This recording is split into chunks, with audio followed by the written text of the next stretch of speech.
This is the W5FC repeater, PL110.9.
When is Skynet?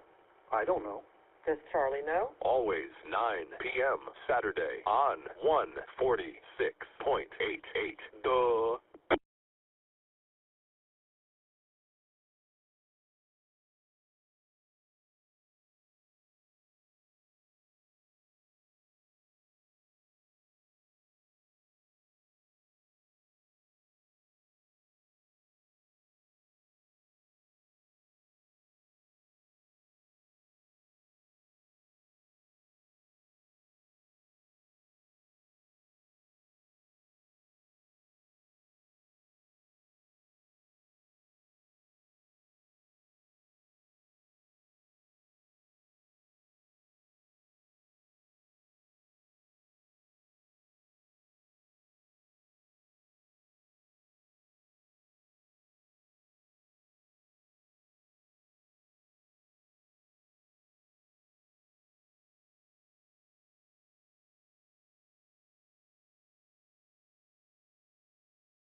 everyone. This is Virginia in D5S, and we will have a Skynet starting in about 5 minutes.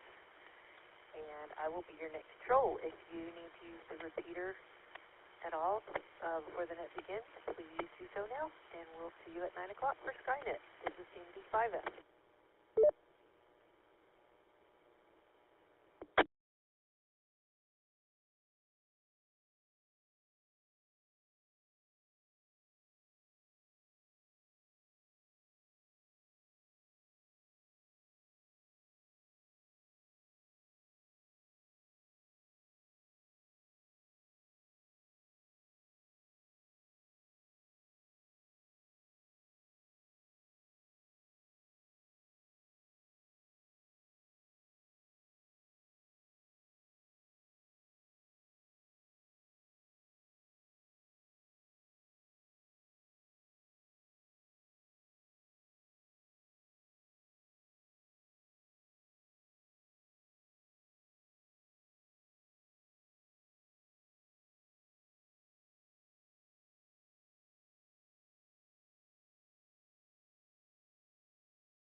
W5FC.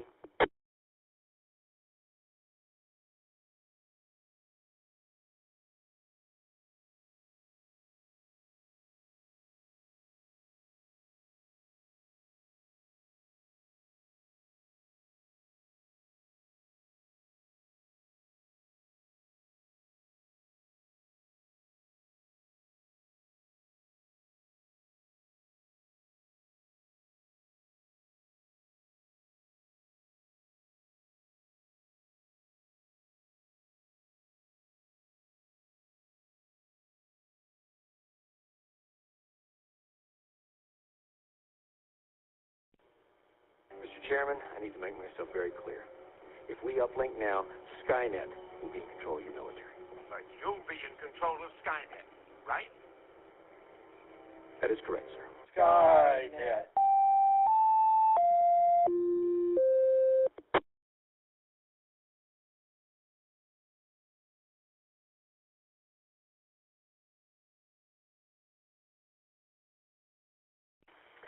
Good evening, everyone. This is NV5F. My name is Virginia, and I'll be your net control for this session of the DARC Skynet. Skynet is a weekly net called every Saturday night at 9 p.m. concerning the subject of astronomy. Our purpose is to help amateurs become more familiar with the nighttime and daytime sky, astronomy, and space in general. This net is open to all amateurs interested in this topic, and we encourage your participation, comments, and suggestions for this net. Stations with priority or emergency traffic may enter the net at any time by using the pro sign break and your call sign. Is there any emergency or priority traffic at this time?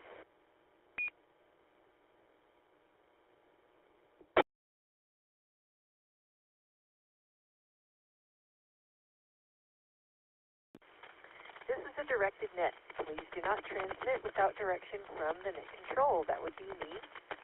And stations are reminded to ID at the end of your transmission. This weekly net operates on 146.88 megahertz with a PL tone of 110.9. Check-ins via Echolink are also possible using the W5FC-R station ID or Echolink node 37247. Tonight's topics, astronomy charts, pictures, and live audio and video links are available online. Go to www.w5fc.org right now for the complete list. Remember to tell others about this popular net. You can now check into the net electronically by going to the club website, w5fc.org. Look for tonight's announcement and click on the hot link to check in. We will also acknowledge you on the air. And don't worry, if you want to check in via voice, we will continue to do that too, over the air or on Echolink. All amateur operators are welcome. You need not be a member of any amateur radio club to participate. This net is about 90 minutes long and is structured in several parts, including general announcements, Texas Astronomical Society of Dallas events, National Space Society events, recent astronomical discoveries, discussion topic of the evening, What's Up, space exploration and space history, constellation of the week, space launches of the week, visible satellite passages over the next couple days. If there's time, there can be an astronomical Q&A and a 73 round. All amateurs licensed to transmit on this frequency are invited to check in.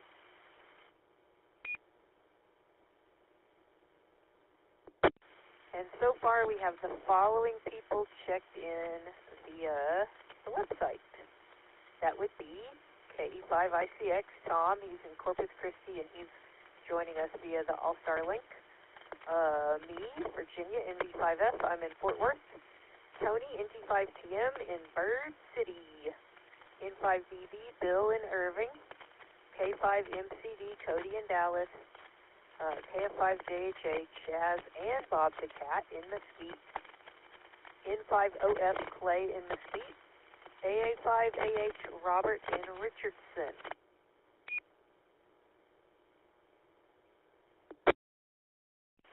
So now we'll take short time check-ins over the air. If you are a short time check-in, can't stay long but want to get on the list, please come now with your call sign, your name, and where you're transmitting from this evening.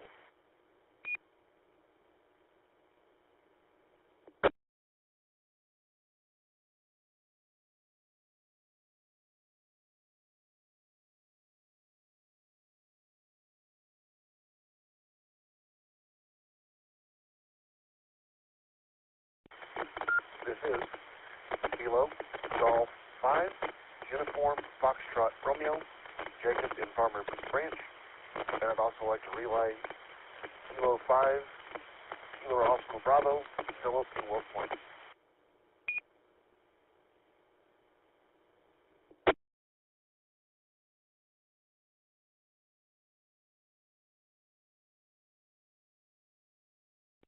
Okay, for this round I got KG5UFR, Jacob in Farmers Branch, and he relayed in K5KOB, Philip in Willow Point. Thank you very much. We appreciate your check-ins. Next, we will take general RF check-ins. So, as before, if you're just general RF, come now with your call sign, your name, and your location.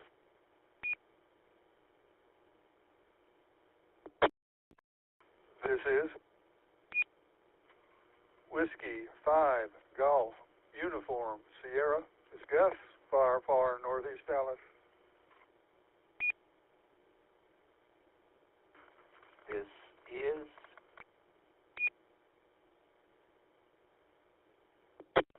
Whiskey Bravo 4 Mike Foxtrot India WB4MFI Ted Dallas Low Power.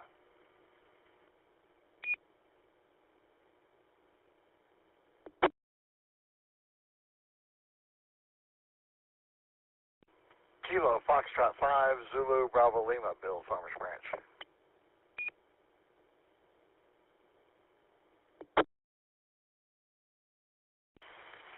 This is Kilo Golf 5 Whiskey Victor Lima, James, North Carrollton.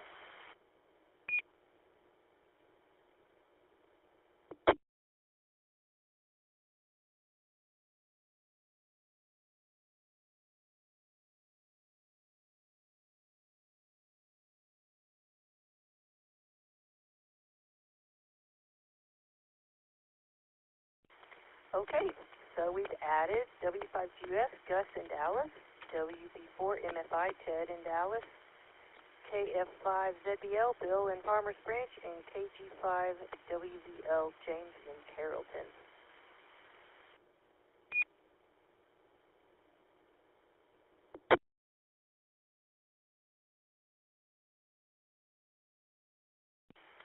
All right, next round is Echolink check-ins. I am looking at Echolink now, and it looks to me like we have possibly an Echolink check-in. If you are on Echolink and you would like to check in, please come now with your call sign, your name, and your location.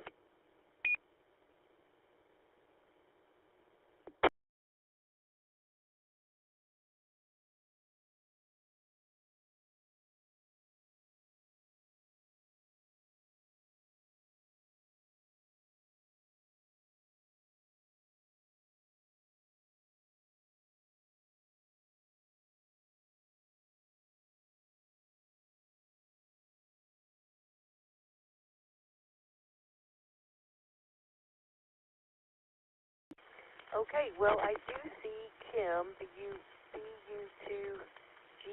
I believe he is in Taiwan. So I am going to add you to the list, Kim. And I've heard you joining us on the net several other times, so it's good to see you there on Echolink. All right, next round is any and all check-ins, any and all mode. If you would like to get on the list for Skynet tonight, please come now with your call sign, your name, and your location.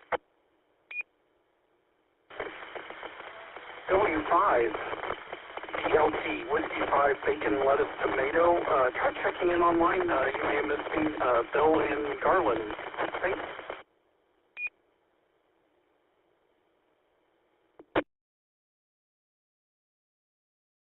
Kilo Bravo 9, Sierra Oscar Kilo, Sean in Fort Worth.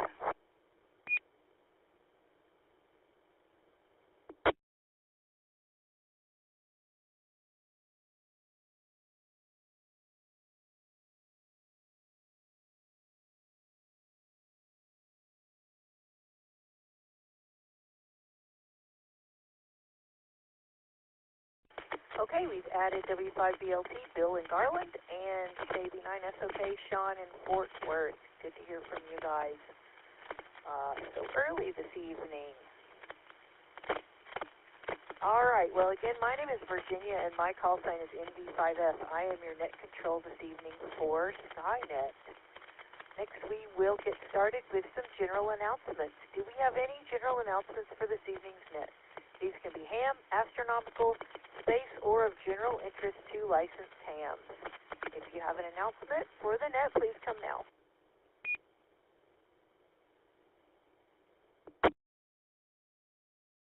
November Tango 5, Tango Mike.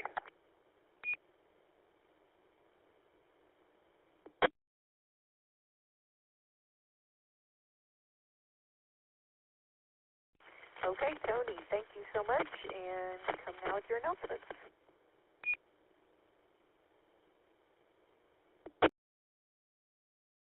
Well, thank you, Virginia. I'll be going to bed soon, but for those of you who aren't going to be at the marathon, tonight's Afterglow movie discussion will focus on Scrooge from 1951.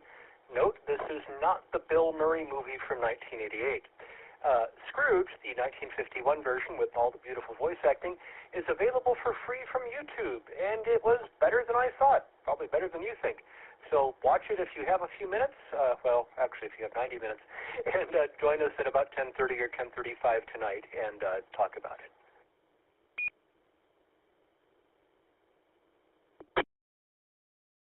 Randy, KE5JIT, our former president, will be returning via Echolink to be net control for the Ham Fixins net this Monday. So please check in at 7 o'clock on this repeater to support this tasty net. And finally, if you're volunteering for the marathon, please don't forget to set your alarm early. NT5TM back to net.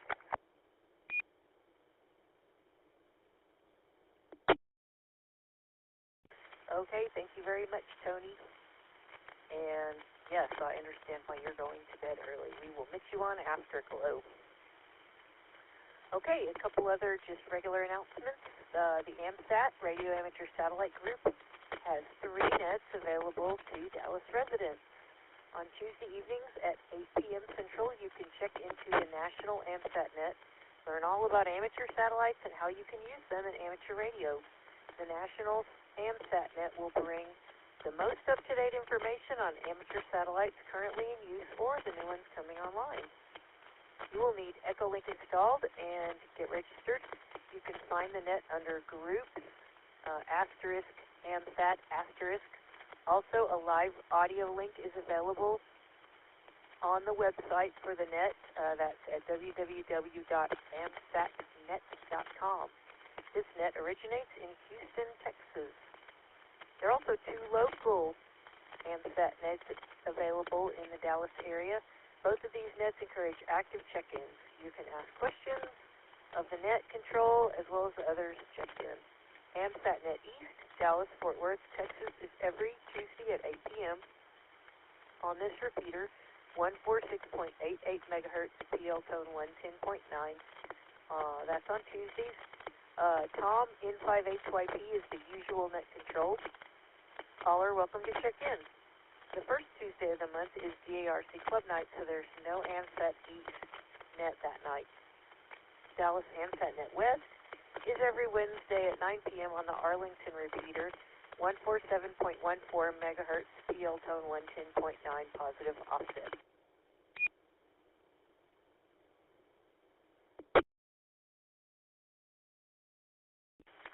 And all week long, the DARC hosts a number of wonderful nets, including tonight's Night of Net.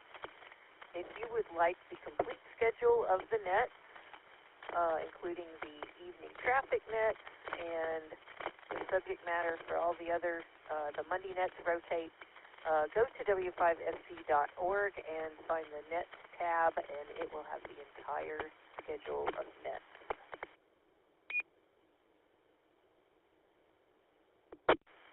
And next, to elaborate on Tony's announcement about tonight's Afterglow movie, we do have tonight's Afterglow synopsis by our fearless Afterglow leader, Tom, KE5ICX. Tom, would you like to read this evening's movie description?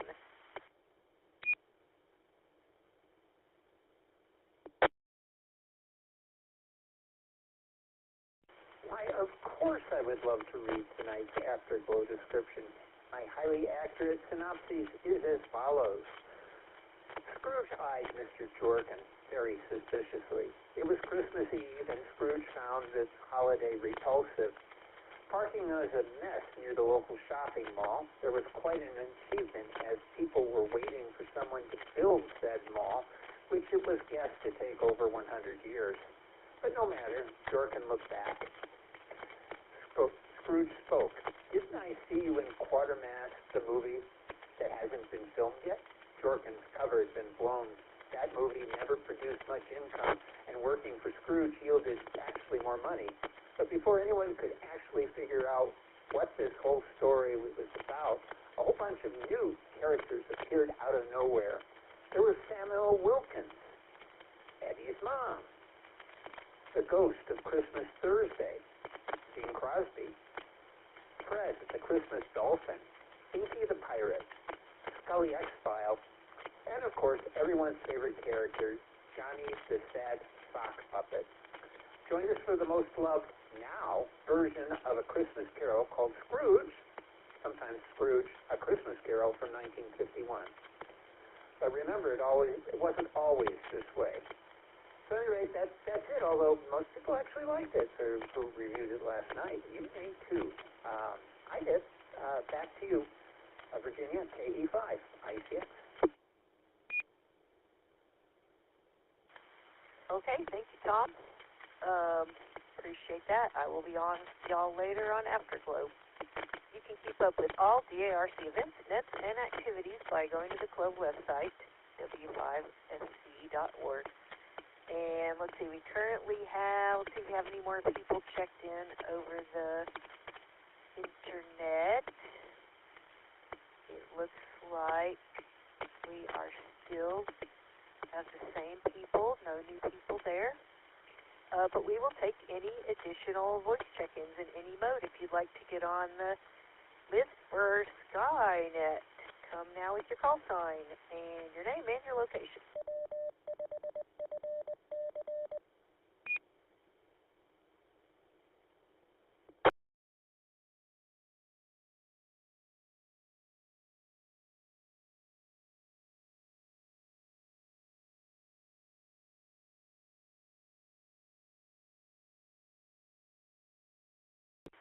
Okay, nothing heard. This is Virginia NV5F, and you're listening to Skynet. Now it's time for Texas Astronomical Society of Dallas events, where and when you can look through a telescope. This is with Chaz and Bob the Cat. Take it away, Chaz.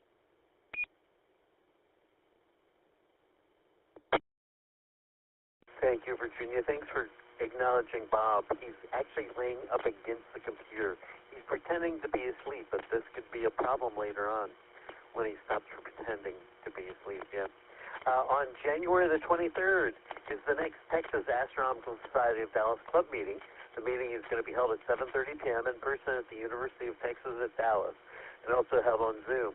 The featured speaker will be Dr. Philip Anderson from UTD. His topic is going to be about space weather. We've had some interesting space weather in the last few months, so this will be a great topic to cover. Now, Texas Astronomical Society of Dallas also hosts Saturday night public observing sessions in this area. Skynet was picked to be on Saturday night so that there could be an opportunity for live reports from the Texas Astronomical Society of Dallas public observing sessions. On the second Saturday of the month, that would be tonight, the stargazing is held at Frisco. Unfortunately, I don't think it's happening because of the clouds, and actually I've got a little bit of fog and mist in the area here in Mesquite. So, but if we do have a ham radio operator at the stargazing, would they like to make a report to the net? Come now with your call sign.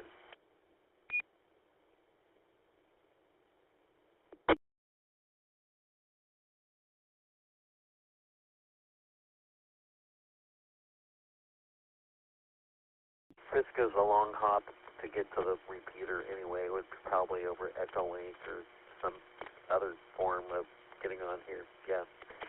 So let's see now. You can check the TASS website, Texas Astronomical Society of Dallas website at texasastro.org for up-to-date information and details about meetings and public observing sessions. And this is KF5JHA, back to our net control, NV5F, Virginia, it's yours.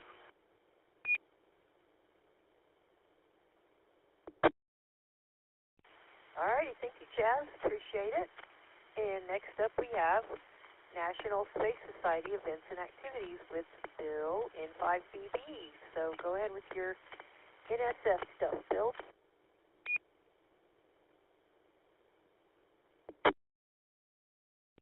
Thank you, Virginia. This is N5BB. I happen to be the National Space Society North Texas Chapter Vice President and Membership Director. You can reach me at space@byrom.net, space@byrom.net. The National Space Society is a nonprofit group based in the U.S., which is interested in exploration and development of space and the creation of a spacefaring civilization. Our local NSS chapter website is ntx.nss.org. Our group also has an active Facebook page. Just type National Space Society of North Texas into the search box and request access. Every year, National Space Society has a big conference called the International Space Development Conference.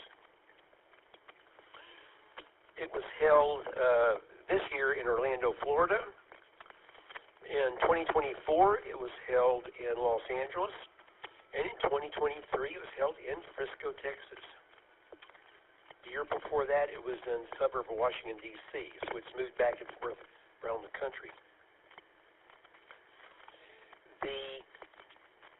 This coming year, 2026, the conference will be in early June, and it'll be in a suburb of Washington, D.C., in Virginia. That's the big event. One of the people that has spoken at our event, and I've seen in person up close several times, is Jared Isaacman, who you may know from the Polaris Dawn mission, and he was the first private astronaut to do a spacewalk. He is right now been going through hearings on becoming the next NASA administrator. It's looking likely. And the National Space Society applauds that. Our last our North Texas chapter meeting of the National Space Society was on November the 9th. The presentation was by Zonga Shu on When the Sun Gets Angry, Understanding Space Weather in Low Earth Orbit. Associate Professor Shu works in the new Center for Space Physics and Data Science in the Department of Physics at the University of Texas at Arlington. The North Texas chapter of the National Space Society meets every month at 3:30 p.m. Normal months on the second Sunday of the month. But our next chapter meeting is going to be tomorrow, and then instead of the regular location, it will be a holiday party. It will be at my house in Irving, and it will start at 8 p.m. and go to 6 p.m. So big space party at N5BB QTH tomorrow afternoon at 2 to 6. Brenda McGee was scheduled to be there, so we'll all be thinking about her. On the last Friday evening of each month from 6 to 8 p.m., the National Space Society North Texas chapter usually sponsors a social event called Space Rendezvous. The December Space Rendezvous will be held on Friday, December 26th. That's right, the evening, the day after Christmas, at Cheddar's Restaurant, 700 West Highway 635 in Irving. This event is always on the last Friday evening of each month. If you have any questions about the National Space Society, or you want to attend our holiday party or something else,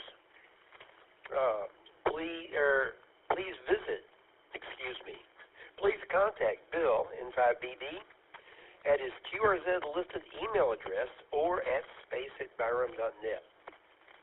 That's all I've got. This is in 5BB. Okay, thank you, Bill. This is Virginia NV5F, Net Control for Skynet. And normally right now we have recent astronomical discoveries. But last Saturday night, Brenda, WD5OZL, did not report to Skynet for her usual segment on recent astronomical discoveries. By the next morning, Tom, KE5ICX, had found out the sad news as to why. I first met Brenda at a science fiction convention in Dallas, where her daughter-in-law had an author table next to the table where I was helping a friend of mine who is also an author. Somehow she and I got to talking and figured out that we were both hams. She told me about DARC and the Night of Nets and the Afterglow net, as well as the Frontiers of Flight Museum, where she had volunteered for years. And that's actually the next place I ran into her. It was at Moon Day the next summer. And gradually I began attending these nets on air, and eventually I joined DARC. And now I'm here doing this, being the net control for Skynet, and I'd say that I owe it in large part to Brenda McGee, WD5OZL.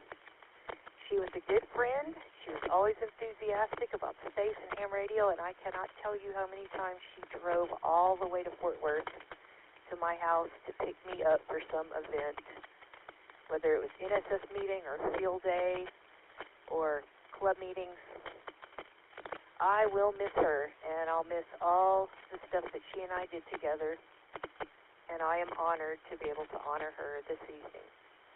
For this segment, we're going to turn this over to Tom, KE5ICX, and let him finish this memorial segment for our friend Brenda. Take it away, Tom.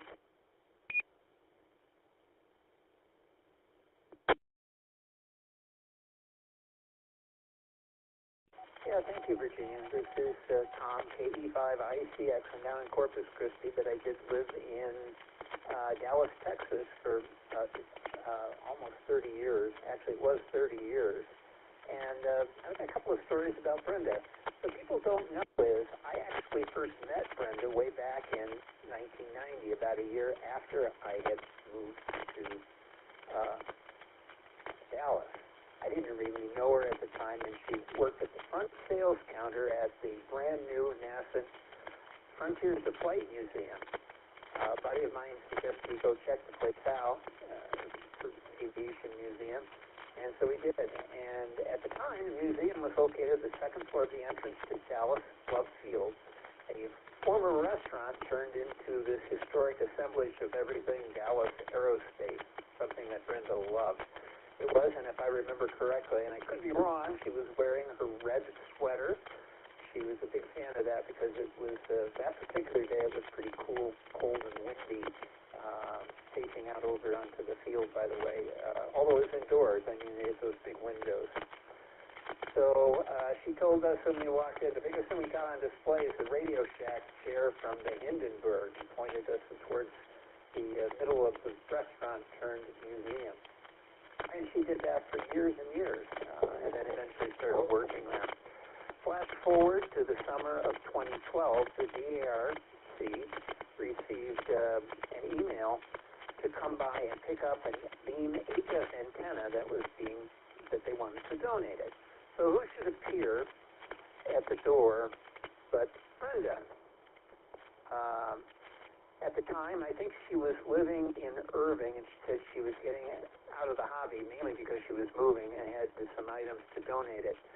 So So we piled all the stuff into Randy's truck, and I noticed a Babylon 5 poster on her office wall, her home office wall, signed by cast members, of course, to which I struck up a conversation. After all, it was my favorite TV show, too. It still is.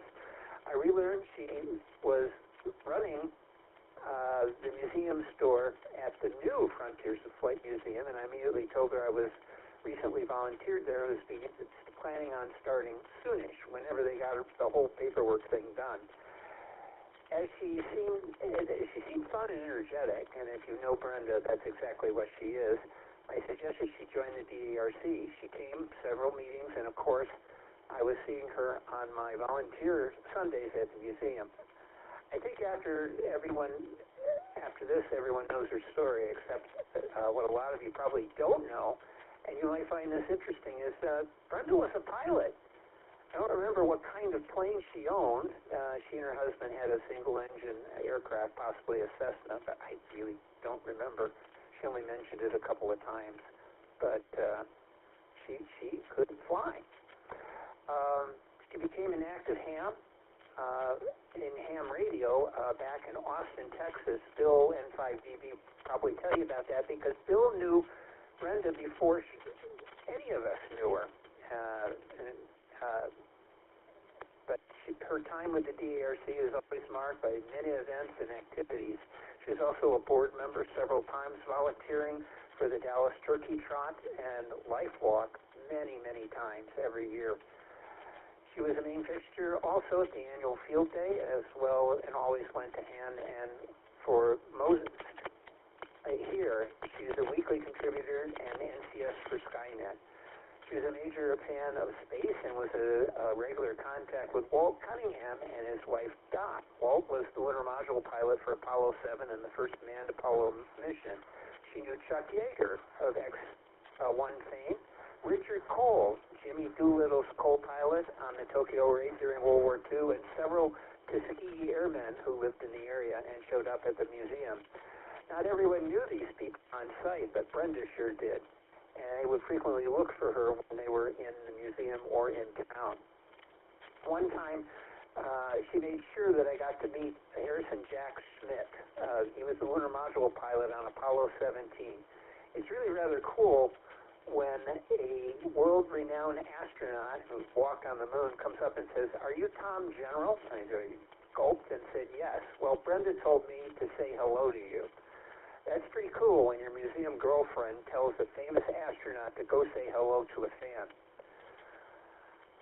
On a personal note, Brenda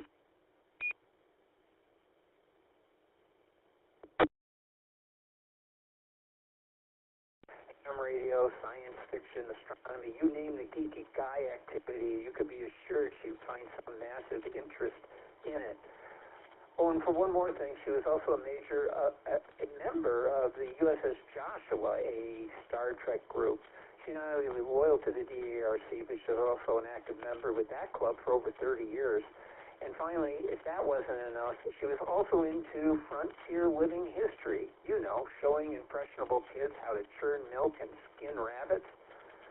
Well, I don't know about the rabbit part, but she would say right now to me, "Stop exaggerating. I never skinned any rabbits," though I was asked about it on one occasion. Finally, I don't have any additional information on services, but I do have a link on W5FC website for the updates. Anyway, I just wanted to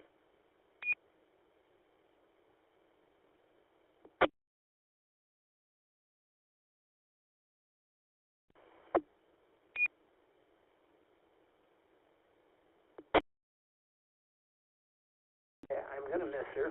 Since moving to Corpus, Brenda would faithfully call me on Saturday nights and ask how I was doing and tell me that she got all her stuff in for Skynet. So you can imagine how I felt when I didn't get that phone call tonight.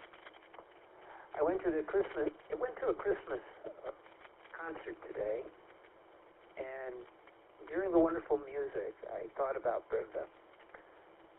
She was born in December, and I can imagine all this music playing someplace with her in her red sweater and putting everyone into a festive mood. The favorite color was red. Certainly good a mister. Okay, back to net control.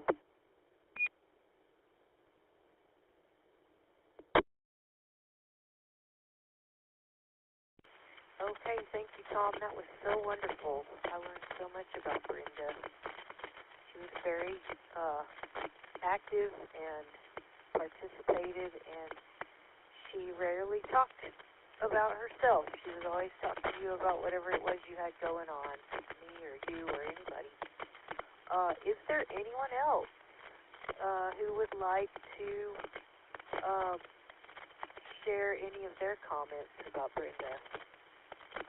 Actually, it looks right here. It looks like I have Bill who has put something in. So yeah, let's get Bill on here, and then I'll ask if there is any other person who would like to say some things about Brenda. Bill, N5BB, NV5F.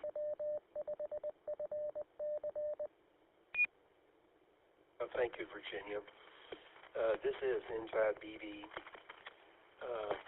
Yes, I was born in Austin, grew up in Austin.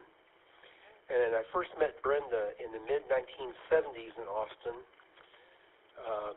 She and her then-husband, Joe McGee, he was a ham, but I forgot his call sign.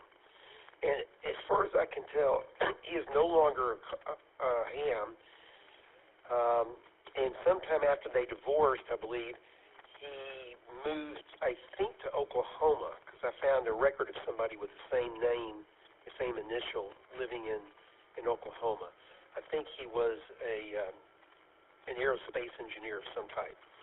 Anyway, Brenda and Joe McGee were members of the Austin Amateur Radio Club.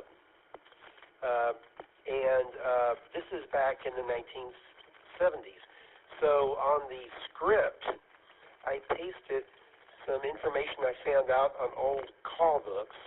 You can find the old radio amateur call books online. And so I just did a screen snip of when Brenda got her novice license and her general license. She got her novice license in 1976 because in the winter 1976 call book, she's listed Brenda B. McGee, WN50ZL, P.O. Box 5444 in Austin. And then in the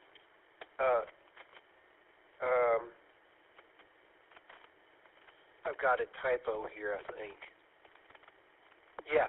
Well, anyway, in the winter 1977 call book, she's listed as WB50ZL with a general license. So that means she got her novice in 1976 and probably got her general in 1977. I moved up to Dallas in 1987. I had lost touch with Brenda. I think she was away, but I think she left Austin long before then. And then I saw her at the Fringes of Light Museum at Noonday, and then at Dallas Amateur Radio Club meetings. So I thought, wow, small world. Brenda had also been a member of the North Texas chapter of the National Space Society for at least the last 5 years. I'm the membership director of that organization, so I keep track of all the records. And she's been a continuous member for the last 5 years. Her membership was expiring in January, come up here.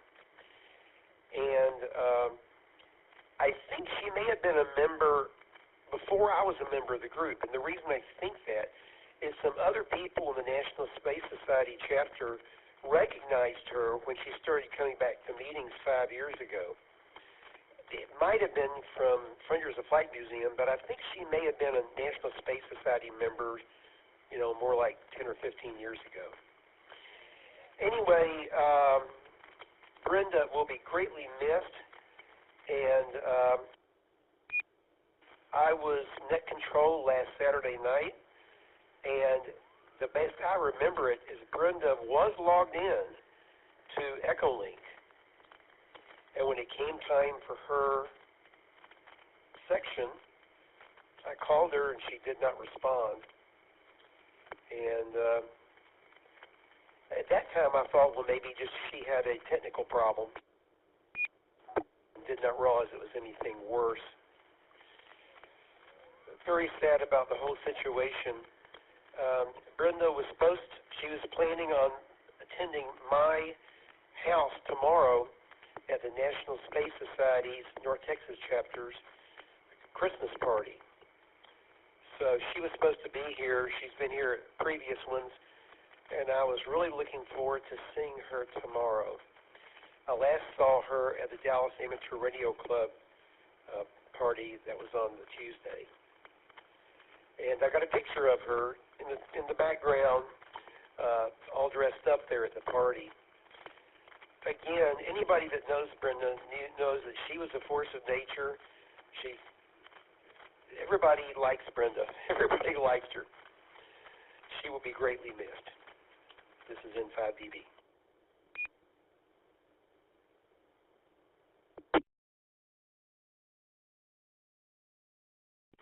Okay, thank you, Bill. That was wonderful. It's cool how long you've known her, and it's neat to see these old call books with her name in them. Yes, I was planning to go to that party with her tomorrow, and I was also at the party for the club Christmas party that Tuesday night. He drove me over there, and she and you and I all sat near each other. I'm glad I went. I'm glad I had a chance to see her there. Is there anyone else who would like to say a little bit about Brenda for this section this evening? Please come now with your call sign, ND5F.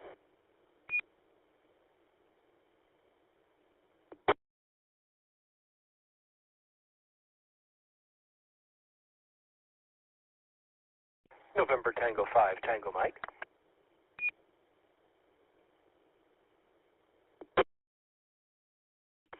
Yes, Tony, go right ahead.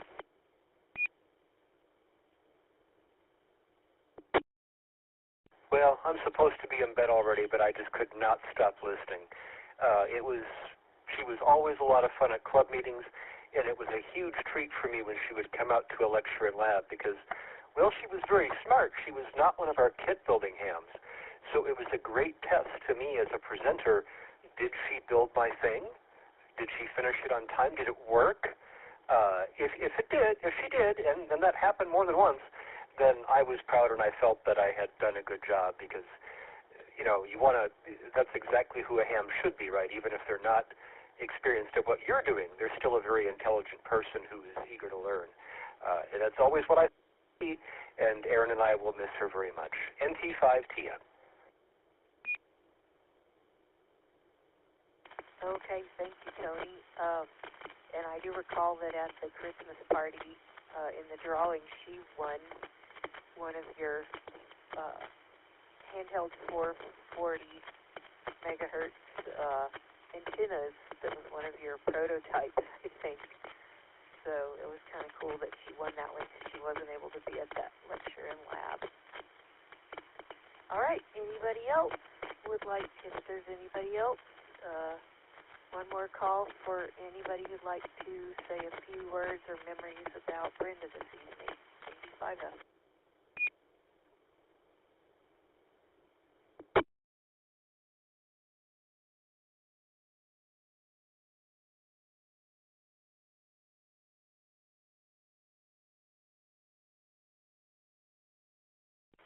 Okay, well, thank you, everybody, for everybody who spoke, and I'm sure a lot of you out there are thinking of all your good memories with Brenda. We will miss her very, very much.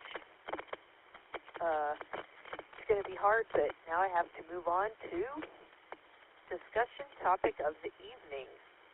Since I'm your net control, I get to bring an interesting, hopefully fun topic. I usually try to pick a theme or something interesting with history, and I picked several short articles, and my thing was originally titled Bacteria in Space, but I think I'm going to change it to Microbes in Space because they're not all bacteria. So This evening I will present a few short items about how our invisible friends like bacteria, spores, and other microbes might be able to help us handle the rigors of space.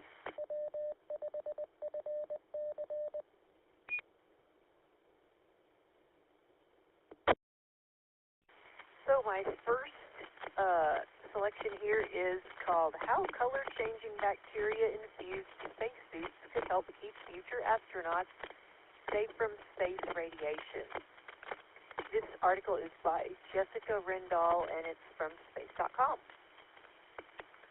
In the future, some of us will be wearing clothes made of bacteria that change colors based on the level of radiation we're exposed to. At least that's the hope of scientists and a fashion designer in Scotland. Too much ionizing radiation exposure can cause long-term health problems, including cancer and reproductive issues. Radiation exposure is considered especially risky for astronauts because galactic cosmic radiation, GCR or space radiation, is strong and space travelers have less protection from it when they leave the relative safety of Earth's magnetic field. Researchers behind a project called Pigmented Space Pioneers are trying to solve this problem by helping space travelers gauge their risk. They're making clothing fabric that's treated with special types of bacteria that fade and change color after being exposed to radiation. To create predictable patterns, the team is using special needles and 3D printing. Experimental, picture caption. Exposure to radiation breaks up the pigments in the bacteria, while similar exposure to radiation in humans breaks our DNA. Project leader Gillis Salet, a lecturer in space technology at the University of Glasgow's James Watt School of Engineering, said in a statement from the University of Glasgow. For the bacteria, that means a reduction in their color saturation, but for us it means greater risk of genetic mutations and cancers, Salet added. A sample of the fabric, which includes red, yellow, pink, blue, and orange hues, will be sent into space early next year on a small satellite called Pocket Cube. According to the statement, how the fabric changes over time, a process that will be documented by cameras on the satellite, will be a test of how well the dye works to detect months-long radiation exposure in orbit. The same bacteria, which are harmless, the research team says, are also being studied for use as a sustainable alternative to fabric dyes that are harmful for the environment. And the radiation-gauging clothing may also help those at risk of being exposed to higher than average levels of radiation on Earth, such as people who run CT scans in medical settings.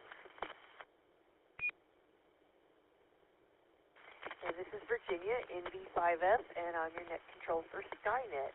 And we are talking about microbes in space. The next selection is titled, Microbes Essential for Human Health Can Survive the Stress of Spaceflight. That's great news for astronauts. This one is by Samantha Mathewson, also an article in space.com. Microbes essential for human health have proven resilient against the extreme forces of space travel, offering hope for maintaining astronaut well-being on future long-duration missions.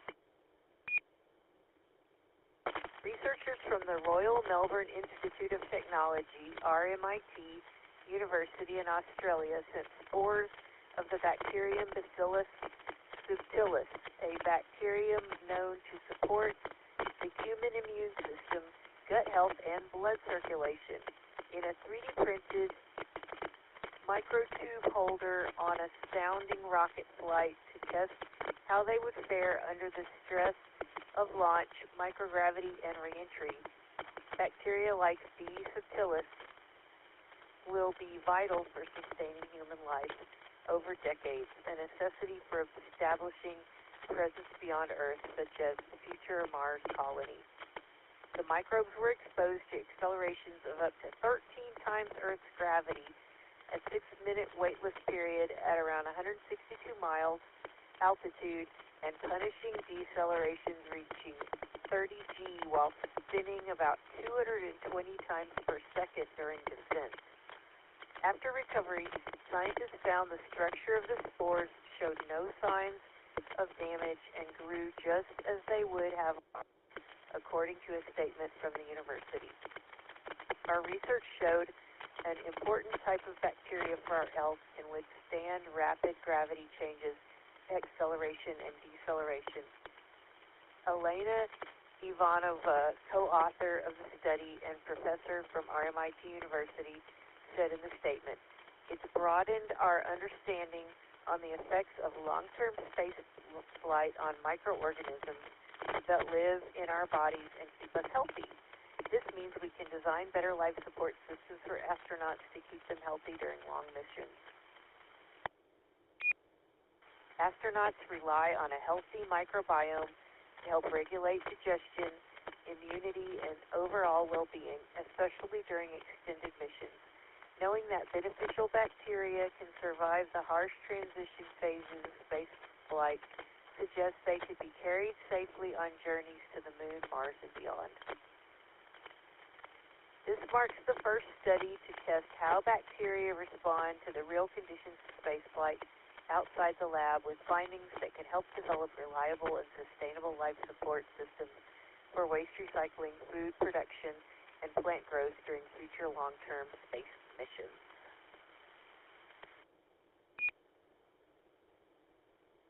Microbes have previously been studied on the International Space Station, where spores have endured months in the airless vacuum of space and exposed to harsh radiation. What sets this experiment apart is its focus on the real stresses of a rocket flight from launch to landing. While B. subtilis spores are exceptionally hardy, the study offers a benchmark for testing other microbes more directly tied to human health and agriculture, the researchers said. Understanding microbial resilience in harsh environments also has benefits on Earth by helping scientists develop new antibacterial treatments and strategies to fight antibiotic-resistant bacteria while offering fresh clues for the search for life on other planets. It could guide the development of more effective life detection missions, helping us to identify and study microbial life forms that could thrive in environments previously thought to be uninhabitable, Ivanova said in the statement. These findings were published on October 6th in the Journal of Microgravity.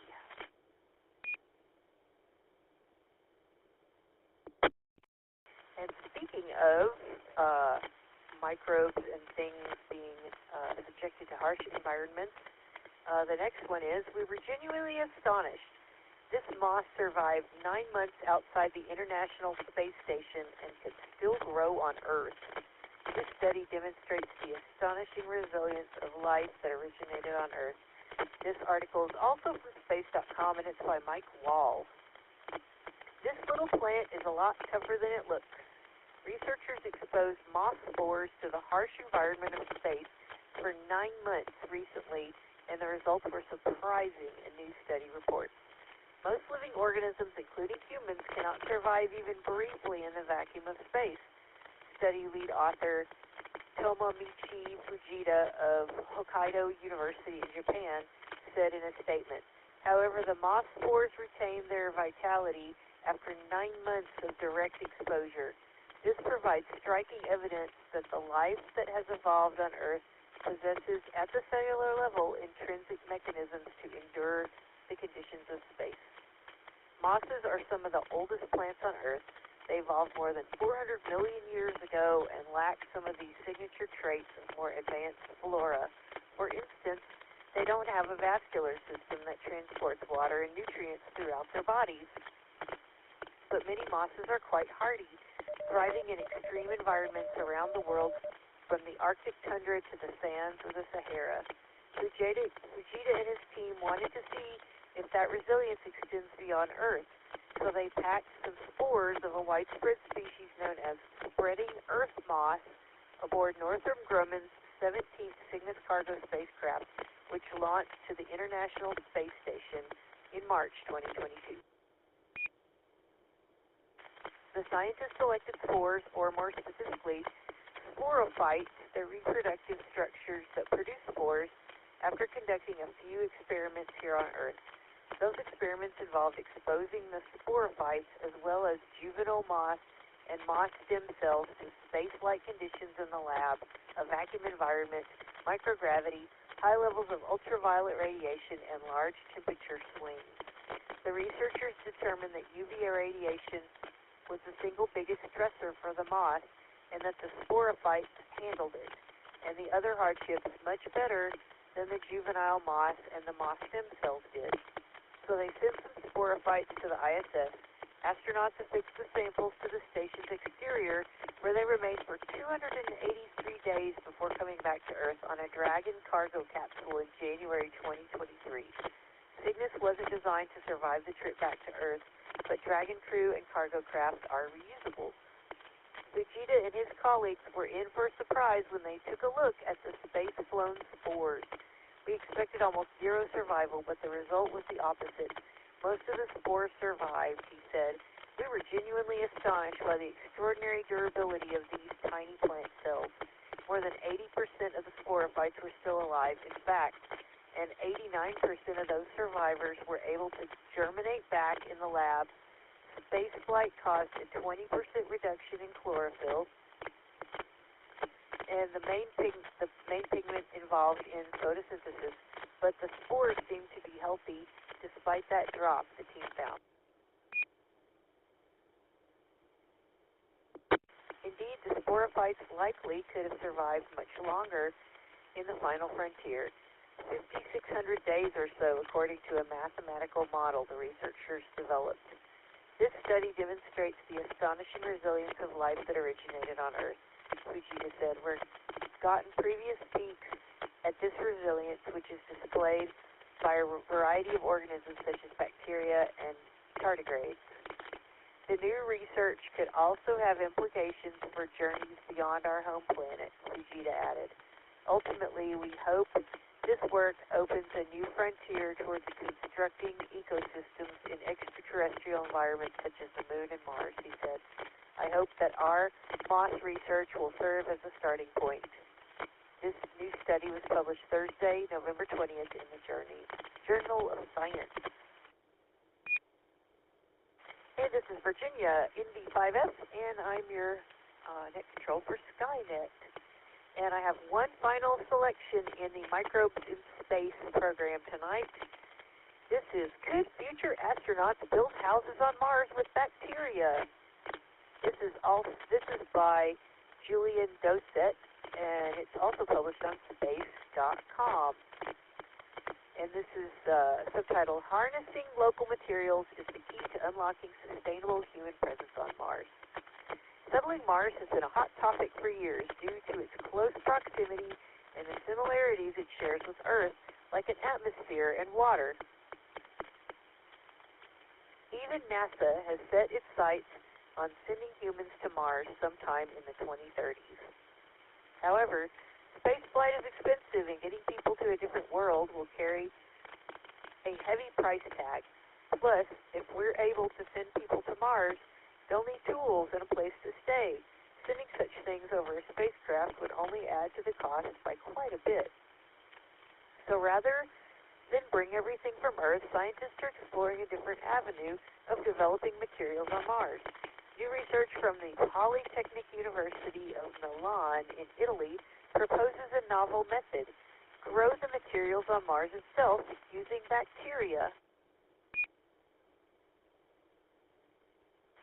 The idea of using found materials on missions to other planets instead of just bringing everything with you from Earth is called In Situ Resource Utilization, ISRU. Harnessing local materials is the key to unlocking sustainable human presence on Mars, according to a statement. The research proposes that biomineralization, a process that allows living organisms to produce minerals, could be used to create building materials once people get to Mars. The two bacteriums that the paper singles out are Sporosarcina pasteurii and croco. This is hilarious for me to try to say. Crucocydiosis. By pairing these bacteriums together to create a co-culture, the researchers think it may be possible to create a type of binding element that could be mixed in with regolith, rocks, and dust on the surface of Mars. Sporosarcina secretes natural polymers that nurture mineral growth and strengthen regolith during loose soil turning loose soil into solid concrete-like materials, the spokesperson writes. We envision this bacterial co-culture mixed with Martian regolith as feedstock for 3D printing on Mars. Next, growing crops with bacteria. This process may allow future Mars settlers to grow the building materials they need to survive in the harsh environment, but the researchers envision more uses for the microbial partnership beyond Martian construction. The one I couldn't say very well, the Crucocydiosis, I think that's it, I don't know, with its ability to produce oxygen, could support not just habitat integrity, but also the life support systems for astronauts, the spokesperson wrote. Over longer time scales, the ammonia produced as a metabolic byproduct of Sporosarcina pasteurii might be used to develop closed-loop agricultural systems and potentially help in Mars terraforming efforts, they wrote. And the paper for this article was published December 2nd, 2025 in the journal Frontiers. So that's it for Microbes in Space. Does anyone have any questions or comments for tonight's presentation? Please come down with your call sign.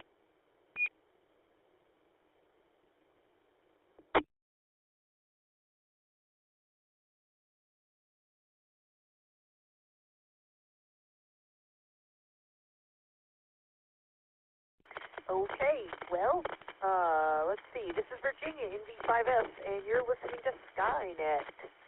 Next, we have What's Up with Chaz, KF5JHA. Let's see what's up in the sky this week. Take it away, Chaz.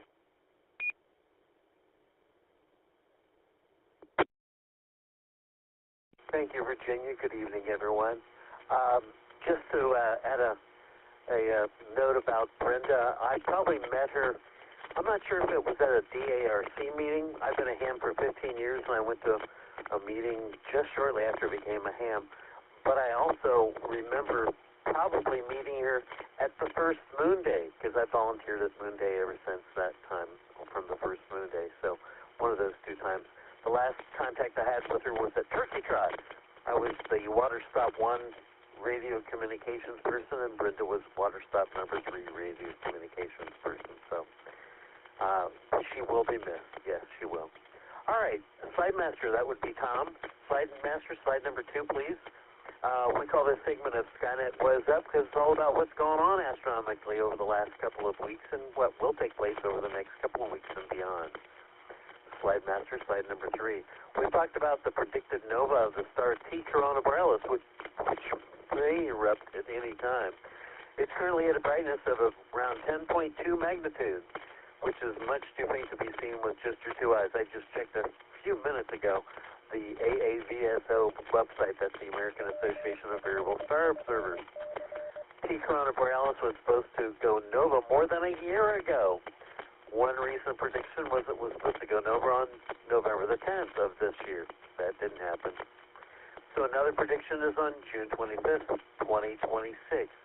Well, whenever it goes nova, T Coronavirus could become as bright as the North Star, which is second magnitude. Now, I can see the North Star with just my two eyes from my very light-polluted location here in Mesquite. Slide Master, slide number 4, please.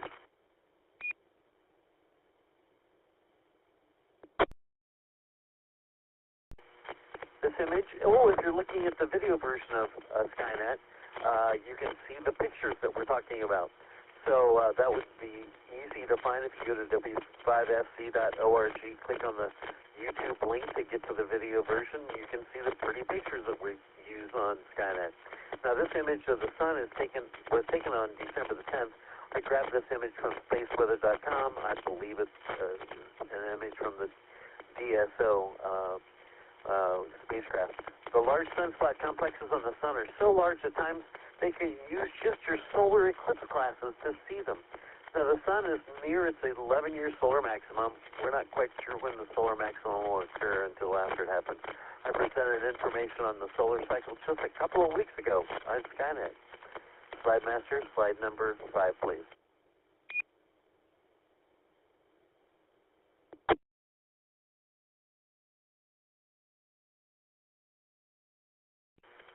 Now, on December the 11th was the third quarter moon phase, so the current phase of the moon is a waning crescent. On December the 17th, the moon will be at apogee, which is the point in the moon's orbit that is furthest from the Earth at a distance of 406,322 kilometers. New moon is on December the 19th. That's in a few days from now, of course. December the 27th is when there's going to be a first quarter phase of the moon. Oh, I missed. New moon was also on December the 19th. December the 27th is when there is a first quarter phase of the moon. On January the 1st, the moon is at perigee, which is a point in the moon's orbit that is closest to the Earth at a distance of 360,348 kilometers. Slide master, slide number 6.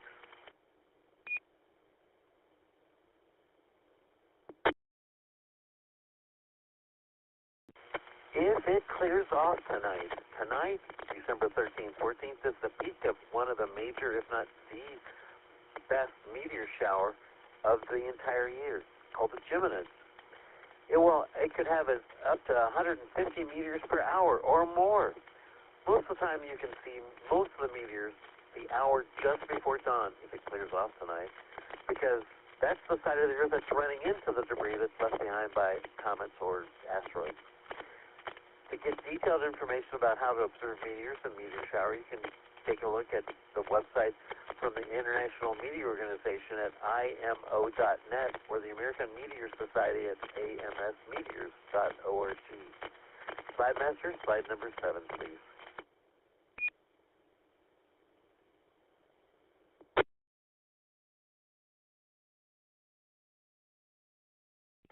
On December the 14th, in the early morning sky, that's just in a few hours, there's a conjunction of the moon and the star Spica. Spica is in the constellation of Virgo.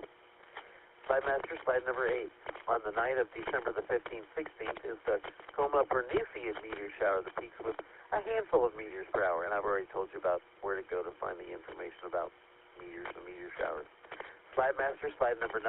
On December the 18th, there's a conjunction of the moon, Mercury, and Antares in the early morning southeastern morning sky. Yep.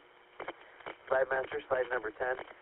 The very next morning on December the 19th, Mercury and Antares are in close proximity with each other. We call it a conjunction in the early morning southeastern sky as well. Slide master, slide number 11. The December Leonis Minoris meteor shower peaks again with just a handful of meteors per hour. Slide master, slide number 12.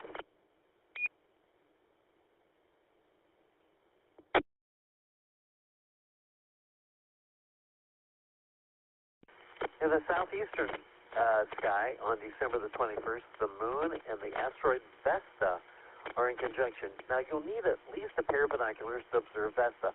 I've seen Vesta from the campus of UT Dallas, yep, that's on Campbell Road, with a 20 by 80 pair of binoculars, watched it over about an hour and a half period of time, could easily see it move among the stars during that period of time. So you can see Vesta, the asteroid Vesta, with just a pair of binoculars inside the city. Yep. Slide master, slide number 13. The Earth-End meteor shower peaks on the night of December 21st, 22nd. You could have again, a handful of meteors. About one per minute could be the maximum, but usually it's only about one every 10 minutes. Most of the time you'll see the most meteors again the hour before dawn, just because that's the side of the Earth that runs into the debris left behind by a comet or an asteroid. get detailed information about meteors and meteor showers, once again, you can visit the International Meteor Organization at IMO.net or the American Meteor Society at amsmeteors.org. Slide Master, slide number 14.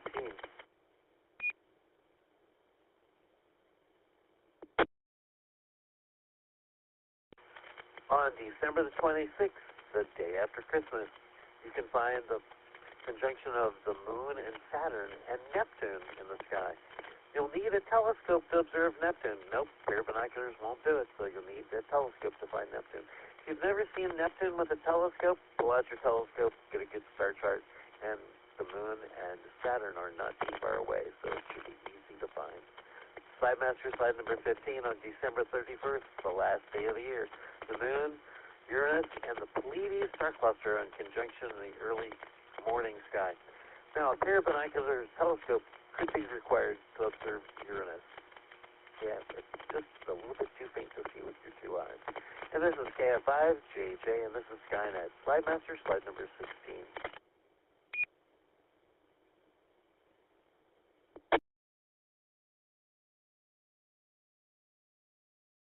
Now, do any of you out there in Radio Land have a question, or maybe you need a fill on any of the information that I've just given you, or maybe you just have a general astronomy question? I'll try to answer it to somebody on this net that might be able to answer it. Come now with your call sign if you have a question or need a fill.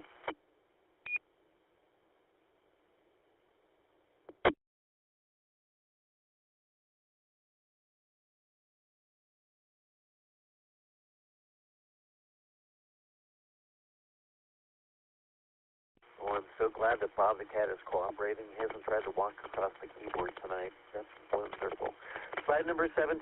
So as the moon wanes currently in the sky, so do these words for this segment of Skynet. Stay safe, keep well, pray for a world that's the only one where humans live right now. And until next time, actually I may be doing another segment on Skynet if there's time for it. Keep looking up so you know what's up. And this is KF5JJ, and this is Skynet, transmitting on the W5FC repeater at 146.88 megahertz. Back to our net control, Virginia. It's yours. Okay, thank you, Chaz. And next we do have a space exploration news. And as Chaz mentioned, we're running a little bit long. So, Gus, I'm going to hand this over to you. If there's anything you want to abbreviate in your section, please feel free to do so, because it looks like you've got a lot of stuff tonight. So if you want to shorten things up a little bit, be my guest so we can try to get the constellation of the week in there, too. Over to you, Gus, NV5F. Okay, thank you, Virginia. W5GUS here with space exploration news and space history. Let's see, December 7th, 2025, in a historic first, an AI, artificial intelligence, has been used to pilot a free-flying robot around the International Space Station. It was developed by a team of researchers, successfully navigated one of the station's Astro B robots, demonstrating the potential for autonomous systems to assist astronauts with tasks and maintenance of the station.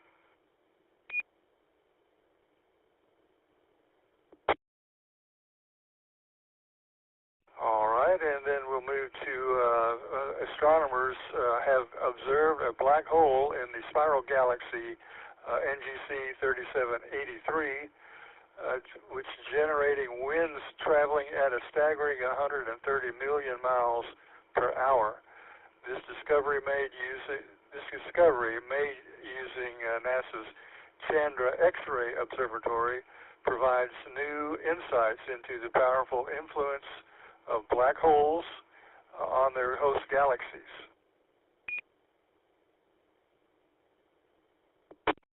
All right, and Blue Origin is in the news. It's targeting December 18th for its next New Shepard suborbital flight, NS-37. This mission is notable as it aims to fly a wheelchair user to space for the first time, which is a significant step forward for inclusivity in space travel.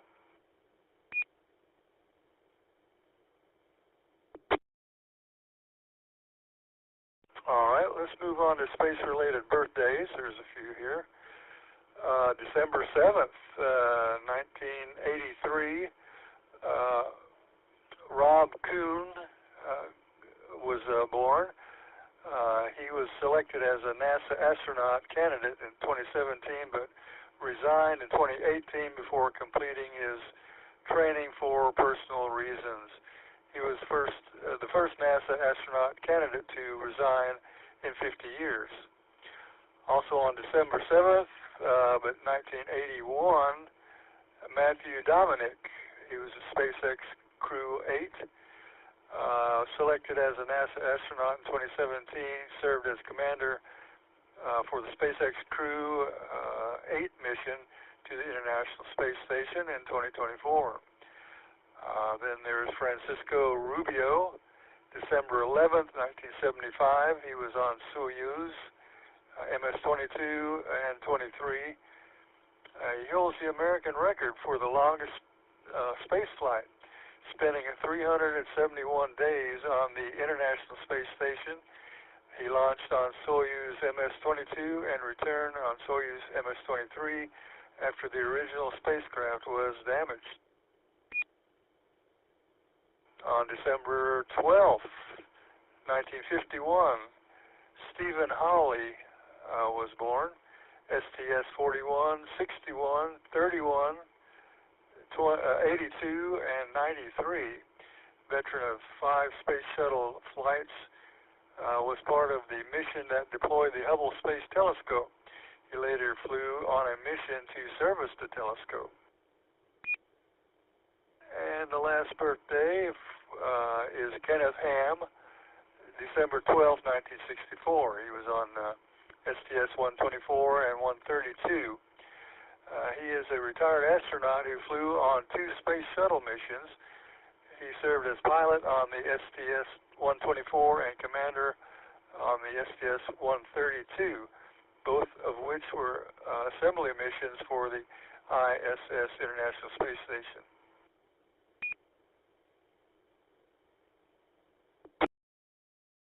Okay, and let's wrap this up with the Apollo 17 in space history. It was the final mission of NASA's Apollo program, launching on December 7, 1972. It was the first night launch of a U.S. human spaceflight and the last time humans traveled to the moon. The crew consisted of Commander Gene Cernan, Command Module Pilot Ronald Evans, and Lunar Module Pilot Harrison Schmitt. The first scientist astronaut to walk on the moon. During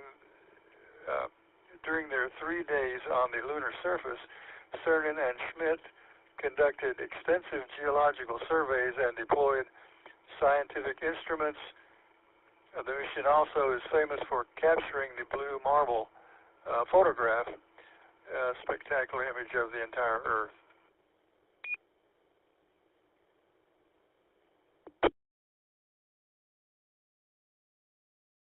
Okay, let's see. In history, space history, STS-9 Space Lab returned to Earth. Was the 9th mission of the Space Shuttle program and the 6th flight of the orbiter Columbia. It launched on November 28th, 83, landed on December 8th, November 20. It launched on November 28th, 1983, and landed on December 8th, 1983. This mission was significant as it carried the first Space Lab module into orbit, a reusable laboratory that allowed scientists to conduct experiments in microgravity environment.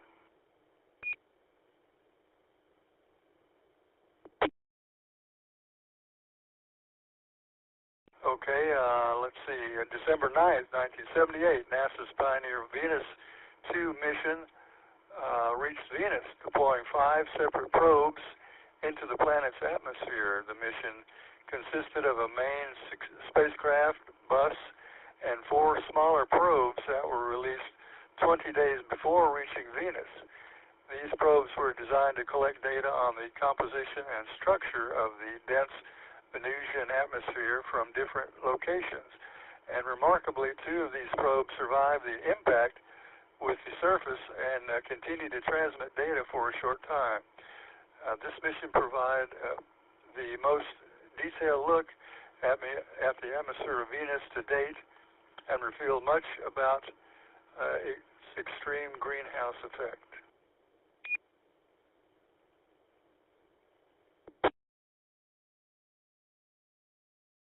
Okay, and also Helios 1 was a joint mission between West Germany Space Agency and NASA to study the Sun.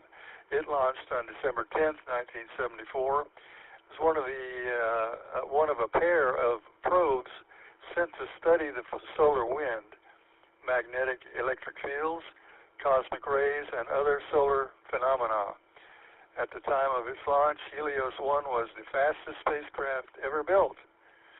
It made its closest approach to the Sun on March 15th, 75, coming within 47 million kilometers of our star, the Sun.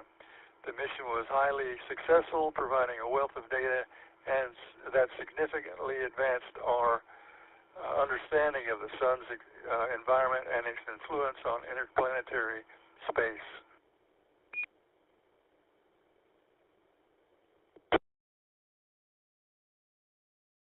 All right, and let's see, the X-ray multi-mirror mission, XMM Newton, is an X-ray space observatory launched by the European Space Agency on December 10th, 1999. It is one of the most powerful X-ray telescopes ever built, designed to observe the universe in high-energy X-rays. Its primary mission is to study some of the most violent and energetic objects in the cosmos, such as black holes, neutron stars, and active galaxies. XMM Newton has made many groundbreaking discoveries, including providing the first detailed look at the hot gas that fuels clusters of galaxies and revealing the processes by which black holes grow and influence their surroundings. The mission is still in operation and continues to be a vital tool for astronomers.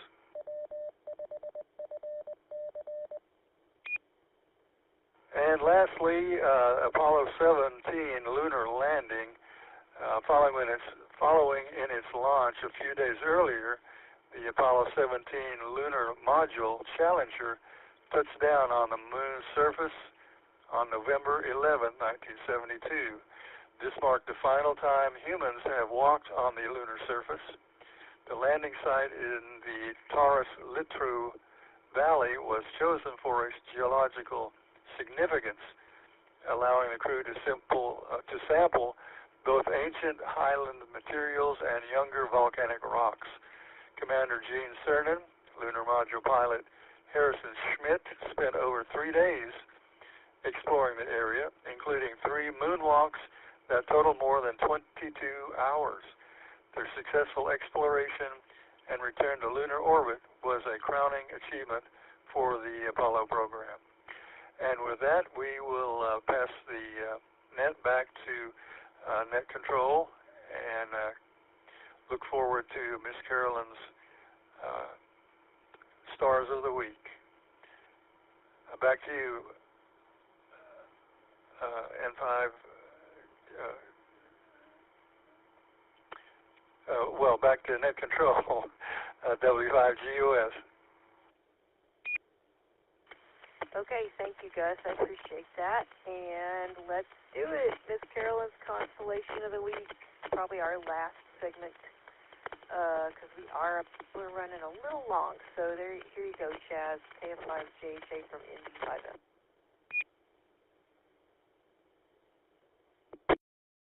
Thanks, Virginia. I don't think I've got enough time to do the constellation of the week, so I'd like to postpone that till the next Skynet that'll cover that. Fornax, the Furnace, and Eridanus, the river will still be in the sky. Now, next week on December the 20th, my plan is not to present Rosette nor the Constellation of the Week, but instead of doing that, what has become an annual tradition, I'll present the Star of Bethlehem. What was the star in the sky so long ago? Well, we'll take a look at the Star of Bethlehem from an astronomical point of view next week. So that's what we'll cover then. This is KF5JJ, back to our net control. Good night, everyone. Okay, thank you, Chaz. Appreciate it, and we will look forward to Fornax, the furnace, and Eridanus, the river, after Christmas, I guess. Okay, well, let me see. No jokes of the week. Darn it. It looks like we are getting close to the end. Tom, do you want to do any space launches or satellite stuff?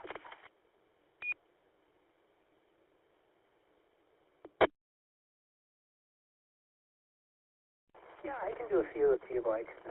I'll fill it out for the next few minutes.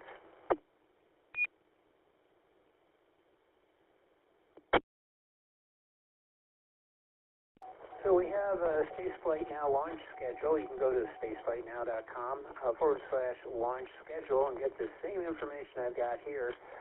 Tomorrow, overnight, which is December 14th, 15th, will be a Falcon 9 launch of Starlink 6-82. This will be from Cape Canaveral, SLC 40. This is 29 Starlink V2 mini satellites that go into Earth orbit. December 15th, Atlas V, Amazon Leo 4 will launch. This is from SLC 41 at Cape Canaveral.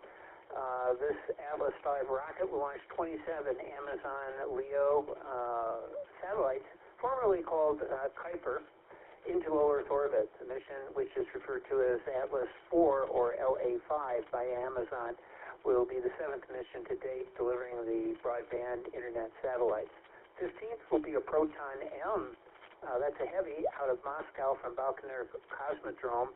This rocket will launch the Electro L number 5 weather satellite. On December 15th, Falcon 9 will launch Starlink 6-99 from 39A at Kennedy, another 29 Starlink mini satellites.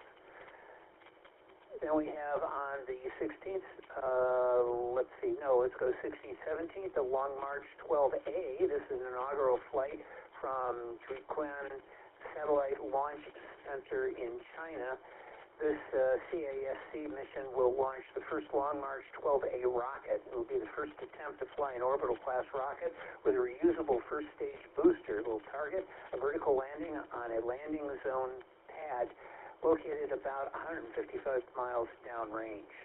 And then finally, on December 17th, the Ariane 6 launch, another heavy. This will be for the Galileo Launch 14. This is from Europe Spaceport and Conroe, French Guiana. This Ariane 6 rocket, contracted by European Space Agency, will launch 2 Galileo first-generation satellites, designated Sat 33 and 34, into medium Earth orbit.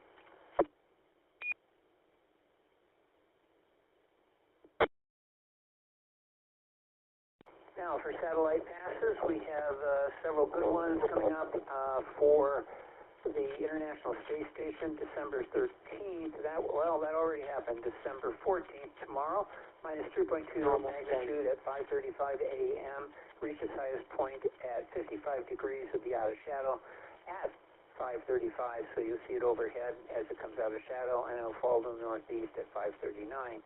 We have another on December 15th, minus 2.5 magnitude at 6:23 in the morning. It'll reach its highest point at 6:24, and it'll fall to the north-northeast. Then we have December 16th, minus 1.6 magnitude, 5:38 in the morning. Reach its highest point at 5:38, again out of shadow. This one's a little lower.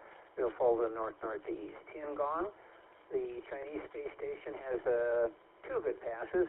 December 20th, minus 1.4 magnitude at 19:08 in the evening. It reached its highest point at 50 degrees at 19:10 and fall to the southwest. Then we have a second one, December 22nd, minus 1.8 magnitude, 18:48 in the evening. It reached its highest point at 18:54. I'm completely operational, and all my circuits are functioning perfectly. Afterglow moving at in the north-northeast. So there's a few fairly good passes, not as great as last week, but not too bad.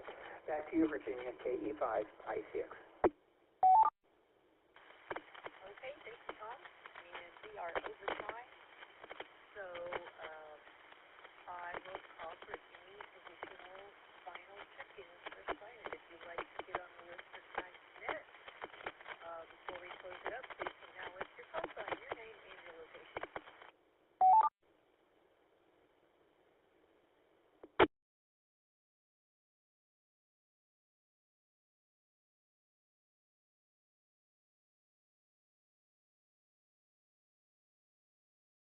Okay, nothing heard, but let's see, we had, looks like we had 17 hams participating in this evening's Skynet. Let's see, thank you to all who checked in with us this evening. We hope you'll join us here next week and every Saturday night at 9 p.m. to discuss astronomy, space, and space exploration. On this net, the sky is never the limit. We're always looking for net control stations for this and all of the other DARC nets. If you'd like to be a net control, please email nets@w5fc.org or contact any of the net controls. You can follow topics and discussions about this net and astronomy in general on Facebook and X, as well as our audio and video streams, video archives, and other useful internet resources by going to w5fc.org at the conclusion of this net. Until next Saturday night, this is NV5F. My name is Virginia, and I will be closing the net at, what time is it? Let's see, it looks like it's about 10:32 local time. And returning this repeater to normal amateur use. 73, everybody, and enjoy the evening discovering the universe. And after this, we will have Afterglow movie net starting in about 5 minutes. 73, everyone, have a great weekend. This is Virginia in D5M.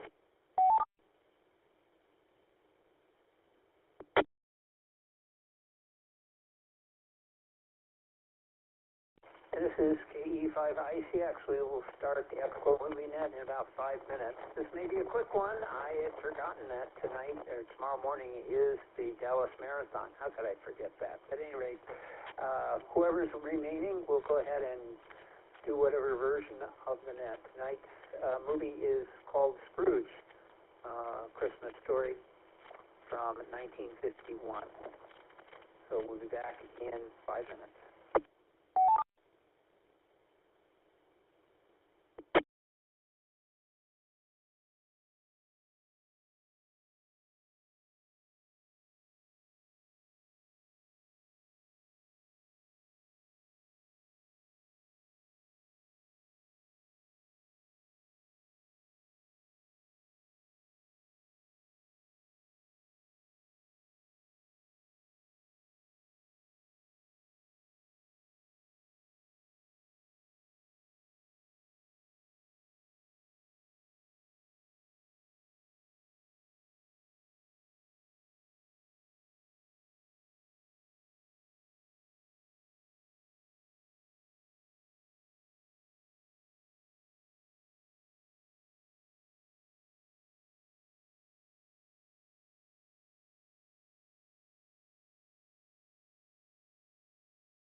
right, let's go ahead and get started. It is the Afterglow Movie Net. I'm Tom, KE5ICX over All-Star Link. Tonight's movie is called Scrooge, or also A Christmas Carol. To be honest with you, I remember it as Christmas Carol. It ran on television forever back in the late 60s and early 70s. When I watched it, it was probably the most popular version of this particular story turned movie, or movies. There's been probably at least a dozen, maybe 2 dozen, maybe 3 dozen made through the years. There's even a Twilight Zone sort of version of the same story, believe it or not. Although the Christmas Carol probably is a Twilight Zone of the first order to begin with, but there was an Americanized version of it. This one, from 1951, was released as a British film fantasy drama and is an adaptation of the 1843 tale. Stars Alistair Sim as Ebenezer Scrooge. Was produced by Brian Hurst. Screenplay by Noel Lagley. There are several people in here that I thought were interesting. Most I don't recognize, but 2 I do. We have Jack Warner, who was in our Quatermass experiment, and Patrick McNee, who you may, some of us older folks may remember from the old Avengers, the British television series, was John Steed. Peter Bull narrates portions of Charles Dickens' words at the beginning and end of the film and appears on screen as a businessman. Upon its initial release, the film was largely ignored by critics and reactions were varied nevertheless. The film attracted a cult following on television, yeah, me included, and subsequent reviews have been significantly more positive, with many critics considering it one of the best adaptations of the novel, with general praise for the performances, particularly of Sim's portrayal of Scrooge. I won't go into the plot. I think everybody knows it. You can figure it out. We'll see how this goes. I did not get to see the review of it all the way through. I kind of fell asleep last night. But so I got maybe the first hour in, so I'm going to have to vamp after that, as while I've seen it a number of times, I've not seen it in over 30 years. So my memories have faded a little bit since then. So this is what we'll do. We'll go ahead and take check-ins. Followed by check-ins, which you call sign name and did you see the film, followed by our first round, what did you think of the film itself, plot-wise, second, acting and characterization, of which we've got a zillion characters, and then finally any special effects, music, or something we didn't cover in the first round. So let's see who's out there. Please come with your call sign name. Did you see tonight's film, Scrooge, from 1951?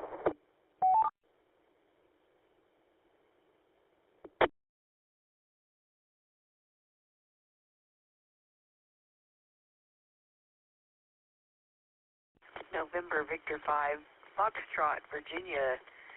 Yes, I saw this.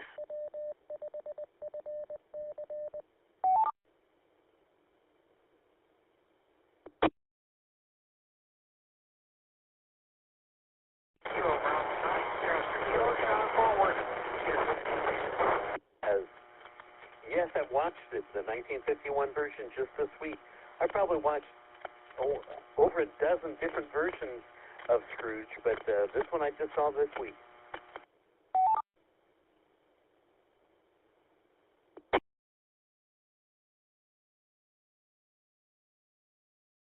I think we have a double there.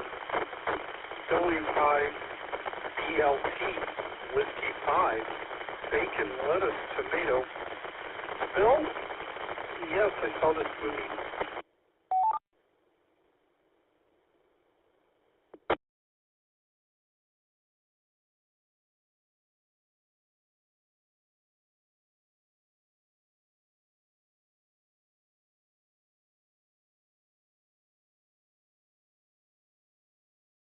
All right, I think the doubles resolved themselves. Let me go ahead and get who we have checked in. I got NDF5F, Virginia. Yes, she saw the film. KB9SOK, Sean over in Fort Worth. Yes, he saw the film. And then he got completely, Sean completely covered over, I believe, Chaz, KF5JHA. He's still there. So I've got him checked in unless I hear otherwise. And W5BLT, Mr. Bill, yes, he saw the movie. Anyone else want to check in?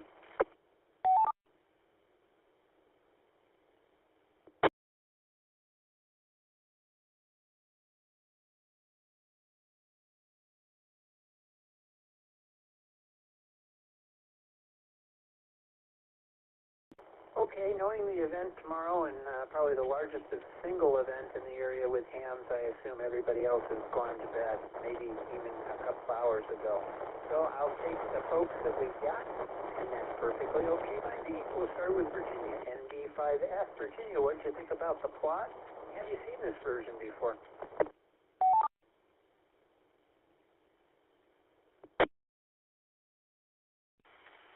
Hey, Tom. Well, that's a good question. I probably have seen this maybe once a long, long time ago, but I don't know because this plot is so ubiquitous that even if I had seen it, it's, I'm sure, run together with every other version of this that I've ever seen. So it's hard to know if I've seen it before. I mean, I think the plot of A Christmas Carol is, it's literally a classic, like it or not. And it's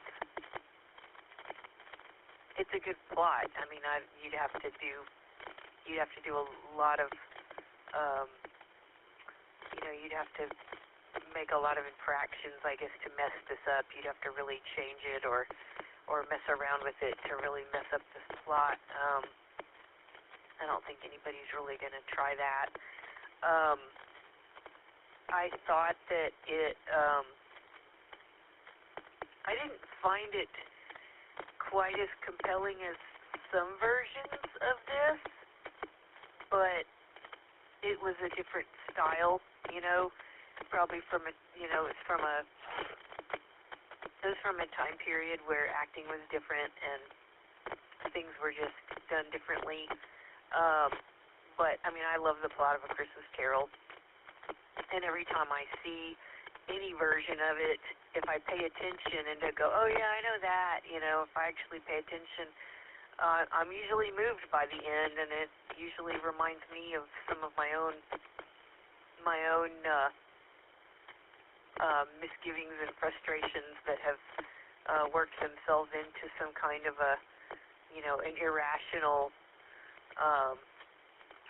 sort of irrational, like, distaste for things. And in fact, I have become, over the past 10 years or so, less and less enthralled by Christmas than I ever thought I would be.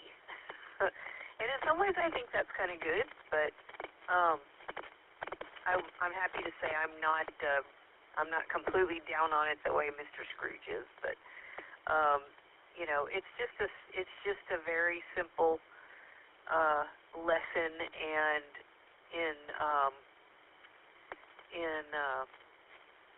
compassion, and even the origins of the lack of compassion in people. It's a very good, it's just a very good story about how a man kind of discovers why he's so, what's so hurt in him that makes him, and how that makes him so just unpleasant and hard and harsh, and how just how he's affected. And Christmas really is just kind of it's kind of the same thing with It's a Wonderful Life. Christmas is really just kind of the framing device for a plot that could take place at any time of year. And there's a lot of movies like this. So I think it's a universal plot. I think it applies in general across the board for everyone. And we all, if we all sit and go back, back in time in our minds, or, see what might have been, or, let go of what could have been, and, go on from where we are. We can all just kind of be affected by something like this. So I love the plot of The Christmas Carol, and I think this movie did a pretty good job with it. I thought that I think it was the Christmas Past part, there were times when that part actually seemed kind of long, and it makes you realize that a story it's a fairly short story, and it's quite a feat, actually, now that I think about it, and all the versions of it I've seen. It's going to, expand this story into a full-length movie. And I think this movie did a pretty good job of that, of kind of, exploring the characters and relationships with each other. And other versions, I think, have done as good or maybe better. But I liked this one. I don't know that I'd seen it before.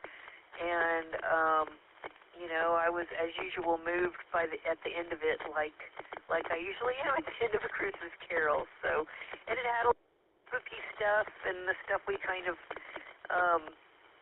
focus on here. That's sort of our wheelhouse here on Afterglow, and I know that's why you chose it, because it's got some of the supernatural and the kind of spooky things. And I think the plot of Christmas Carol is that good kind of spooky. It's just enough spooky, just enough uneasy, and it leads to something that makes it all worth it. Back to Net in V5F.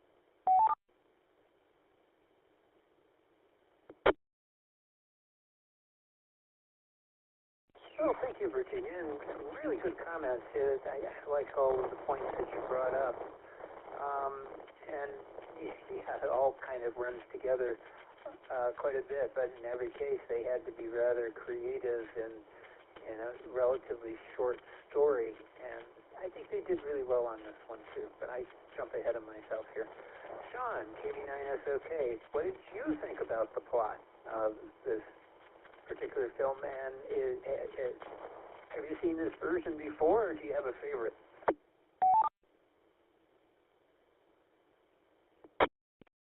Yeah, this is KB9SOK. First of all, nicely done, Virginia. I think you absolutely nailed it. Not much to say beyond that. But yes, I do remember seeing a few parts of this. Did ring a bell. I didn't remember it word for word. Just like all of you, I've not seen this in a very long time. In fact, I was pretty sure last time I saw it, I was a youngster. But I did remember a few pieces of this particular version. Yeah, I agree. It's a classic story. Cautionary tale. Once again, yeah, whether you use the Christmas part of it or not. Yeah, it's just not, well, it's a classic. It's not, I will say it's not my favorite version. All in all, part of that has to do with acting, so talk about that next round. But, all in all, don't have really much to add. So anyway, back to that, KB9SOK.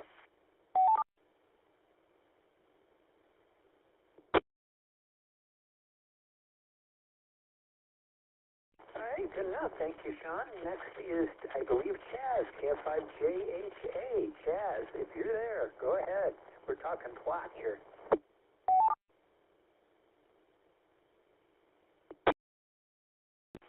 Well, thank you, Tom. This is something that I don't normally do. I don't normally movie, but I did see this movie this week, so I had to sign in to tonight's Afterglow. So the 1951 version is one that I had not remembered. I'd seen it before, but I saw it again this week. The plot is interesting. It's different aspects that it adds to more than other versions I've seen. I'm not sure if I have a favorite version. I've watched several of them, usually during the Christmas season. But this version has more extended information about his past. I have to apologize. I've never read Dickens. Oh, no, I've never read this story. But this version seems to, his Christmas past, seems to have more meat to it, has more information about what has happened to Scrooge in his early years. So that's what I found fascinating. That's all I wanted to say. Virginia was hitting that on the nose. Nope. This is KF5JH8.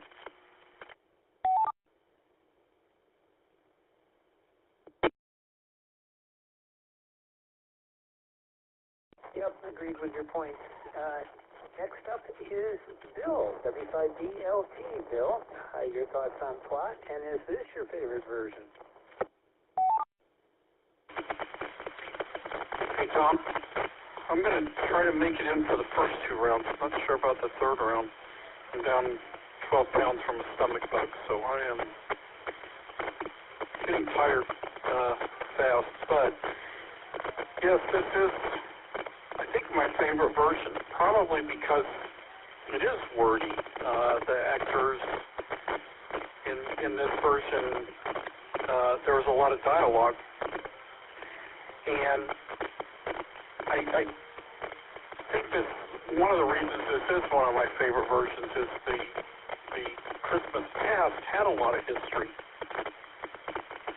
to it, and there was a lot of meat there that I don't recall that in other versions that I've watched. The part with the girlfriend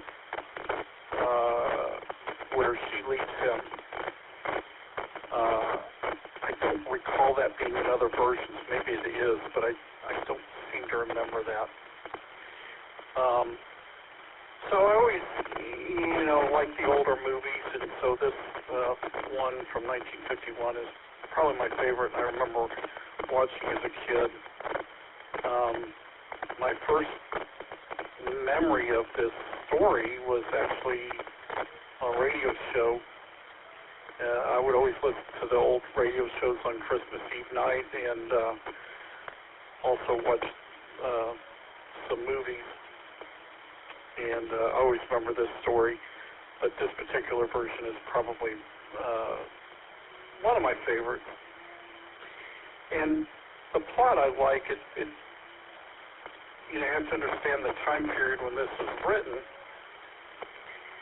and why Dickens wrote. Break. CUM going in. Anyone can give me a radio check.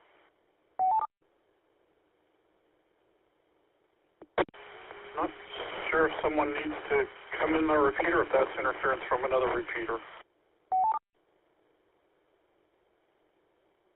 It was someone asking for a radio check.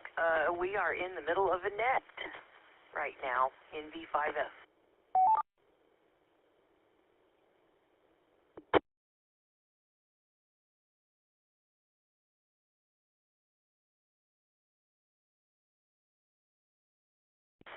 Okay, now, I'll just finish up this and give it back over to Tom.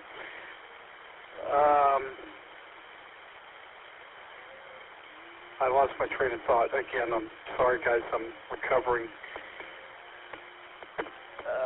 Now I can't remember what I was going to say. Sorry. Anyway, like I said, this movie, I love it. I love the acting, the plot, and when Dickens wrote it, and why it was written, and things that were going on at that time period, and talks about change in a man's heart, and I like that. And as someone who can get tired of the crowds and shopping at Christmas and stuff, it's a good reminder about the Christmas season and what it's for. W5DLT. Back to you, Tom.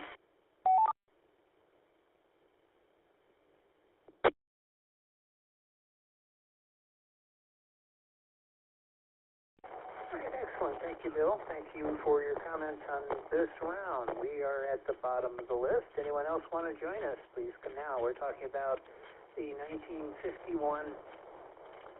version of A Christmas Carol. What is this? Called Scrooge from 1951. Anyone else want to join us?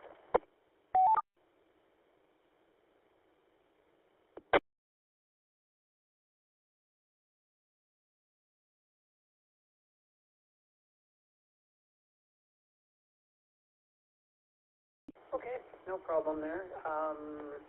As I saw half the film and not the other half, I'm going to have to just suppose how the second half went.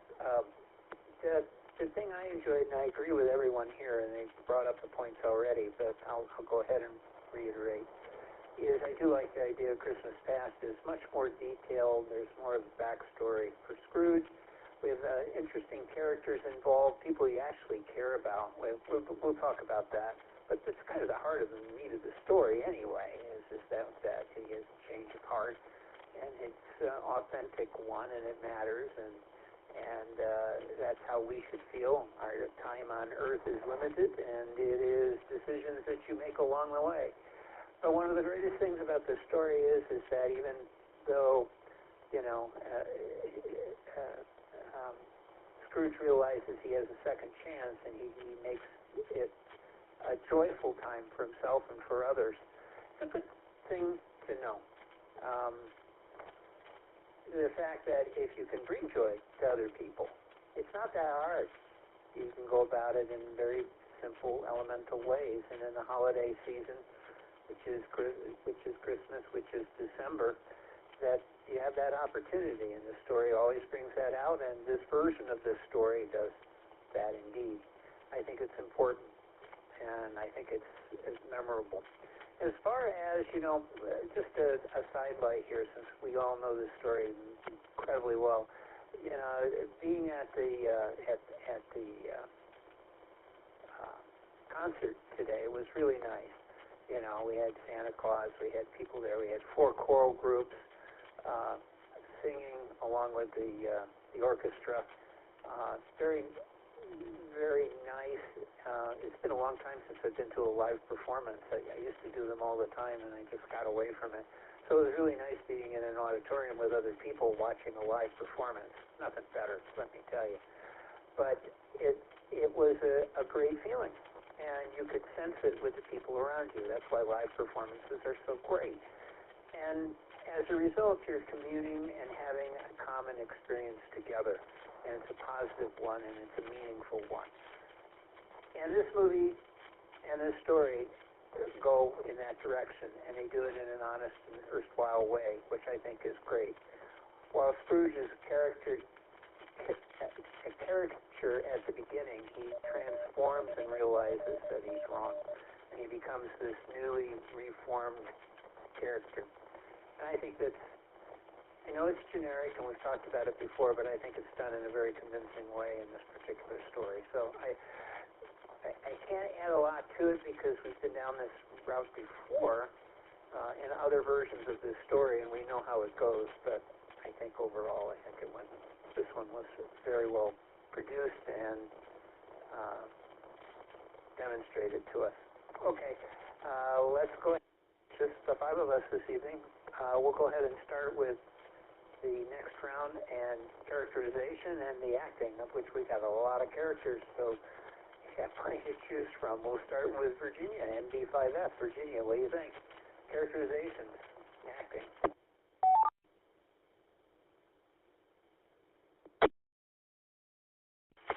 Okay, well, there are a lot of characters in this story, especially for as short and simple of a story as it is.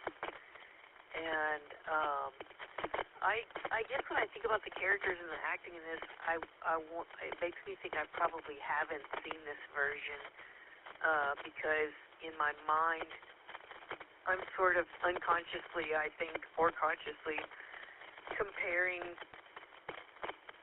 these characters, these versions of these characters, and the performances to other ones that I'm more used to. And the acting was great, it was all very well done, totally different style in 1951, even to other versions of this I've seen.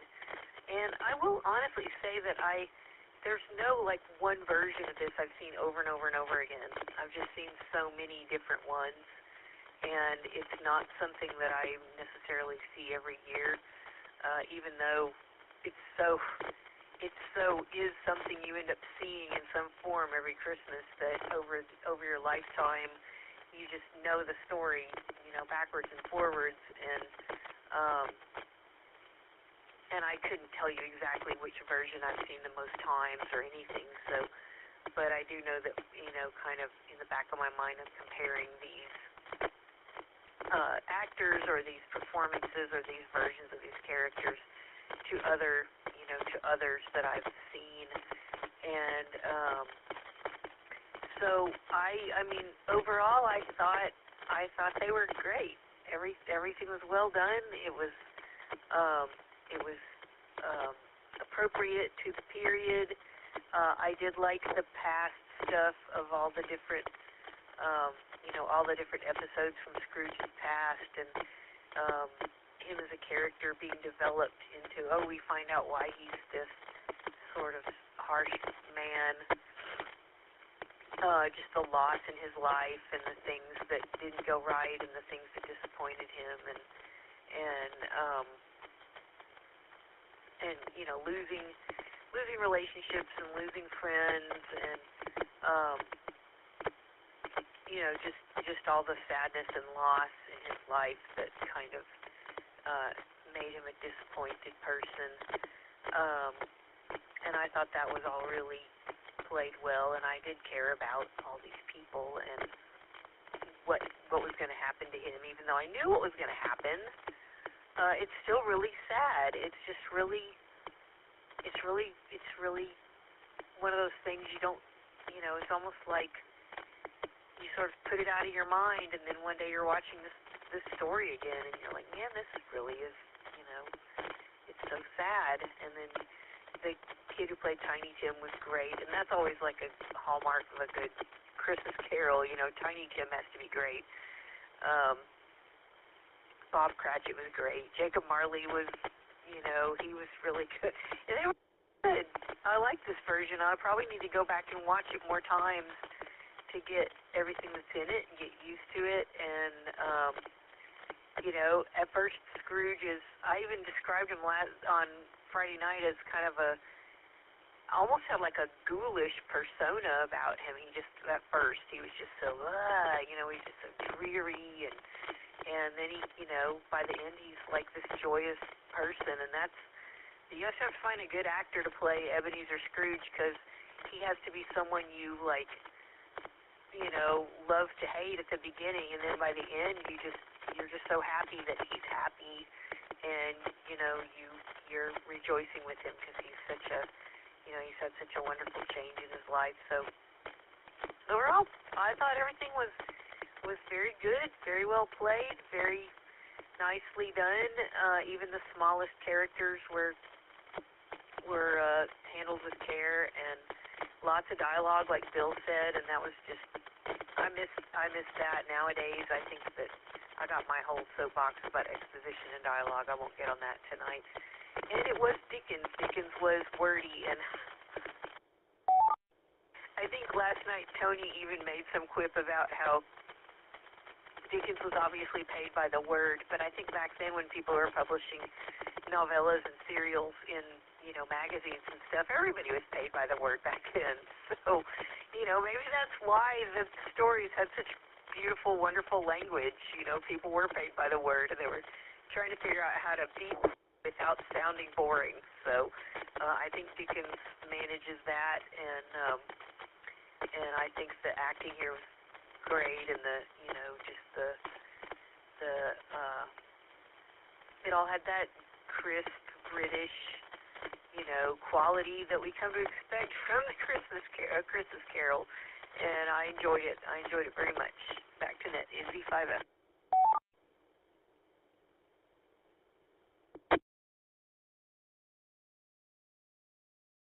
All right. Thank you, Virginia. Thanks for those comments. Next up is Sean, KB9SOK. Same question to you. What do you think of characterization and acting?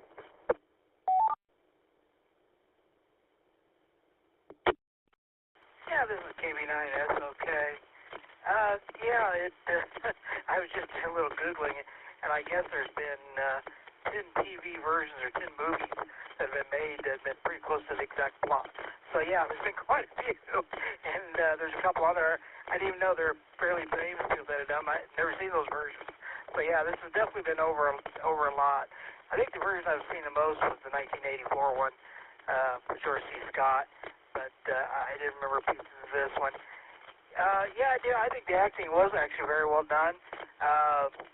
And we actually, most weeks we say we don't really care about the characters because there is no character development. Well, this is definitely the opposite. We learn a lot about many of the characters in this film, so it was, kind of a nice change in that respect. You did actually care about these people. And of course, as Virginia said, we knew what was going to happen, but it's still kind of nice. I do agree with what everybody said. I think this is probably the deepest backstory I've seen done, which is kind of nice. But yeah, I think the only part that I thought was a little over the top, which is typical for this era, was the very ending with Scrooge. Keep repeating to everybody, yeah, I'm not nuts, I'm just, I thought it was just a little over the top for that part of it, but other than that, I really thought the acting was well done, and it's always nice to actually have a happy ending for a change, so not a lot to add there, so yeah, I'll send it back to Net. KB9 SOK.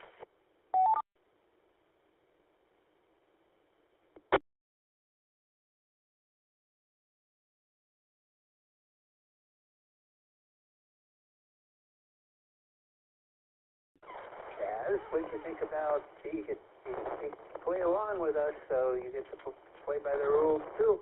What did you think of characterization and acting? Do you have any favorite characters? I don't recall any cats in this, so you can't use that excuse, but what do you got?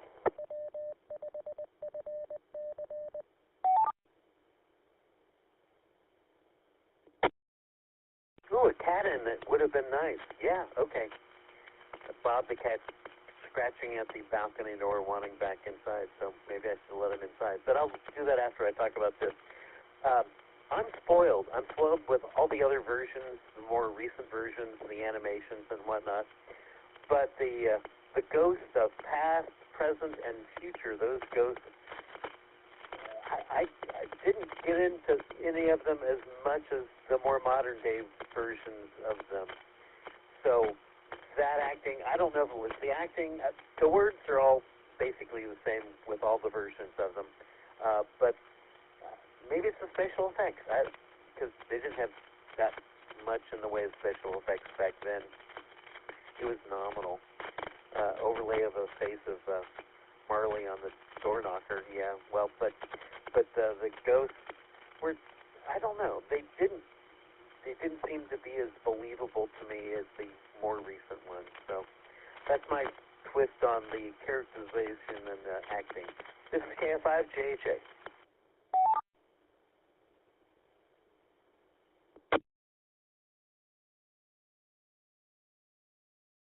Yeah, I would say probably, especially with the more modern ones, the special effects get better and better, but I don't know, this one was very stage-like, which I was fine with, and I think I kind of like it that way. I'm out of turn. Next up is Bill, W5BLT. Bill, what do you think? Characterization, acting.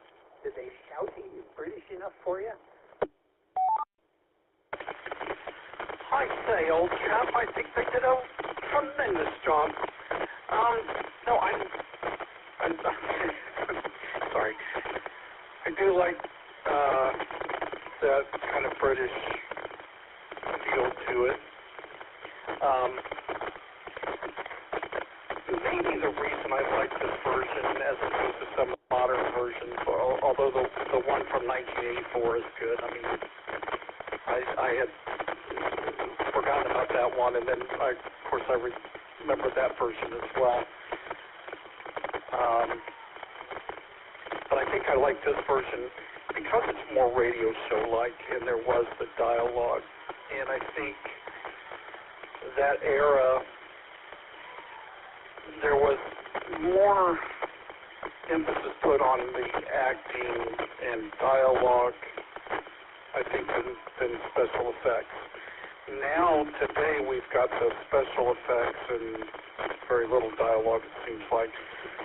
So I think that the actors and actresses, did a good job with it. There's nobody that I think didn't carry the part. I mean, this is a hard one to mess up. You'd have to try really hard to drop the ball on this. And so I think everybody did a good job, and I'm so out of it right now, I couldn't tell you the actors, but I think the Bob Marley, or not Bob Marley, sorry, Jacob Marley, oh my goodness. No, I'm sorry. I think Marley did a good job. I really, of course, how can you not like Tiny Tim, right? So, and of course, I thought the actor who played Scrooge did a really good job, and I just love the transformation, and how he goes from being kind of gruff to being really, a happy character. And I did like the narrator, having that part narrated. Sometimes when you have a narrator, they're trying to put a narrator in so they can speed things up and not really do a backstory. But I think in this case, the narration added to it. It wasn't because they needed to speed things up. It was just kind of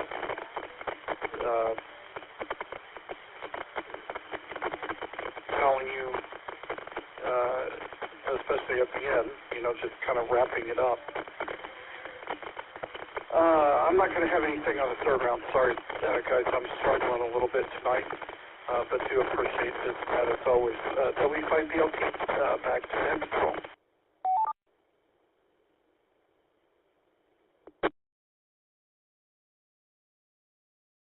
Good enough, and thank you, Bill. So, not much to add. I mean, it's easy for me, but to say, because I'm the last guy, that's why being at control is so fun. You get to listen to everybody else and think, yeah, I agree with all of that. These people, all you folks are so smart. You think exactly like me. When all I'm doing is filling in the blanks after, or no blanks, I'm just filling in time after you guys hit all the proper plot points and characterization and everything. But let me say this. There were a few things in here that I thought were kind of interesting.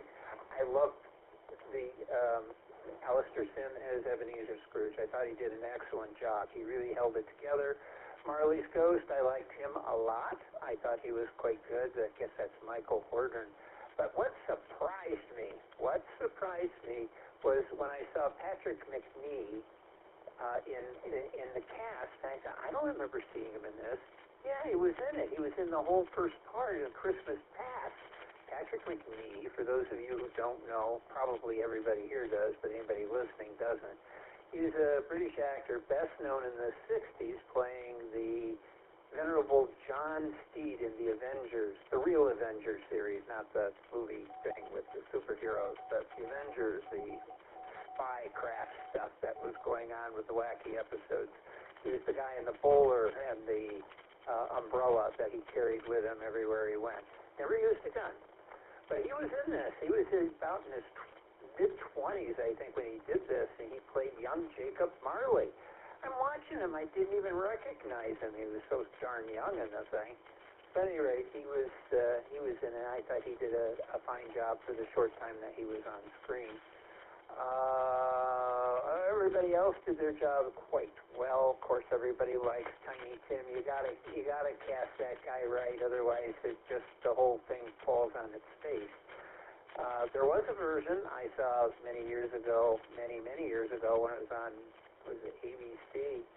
The Odd Couple did a version of it, the TV show, and Tiny Tim was played by Murphy the cop.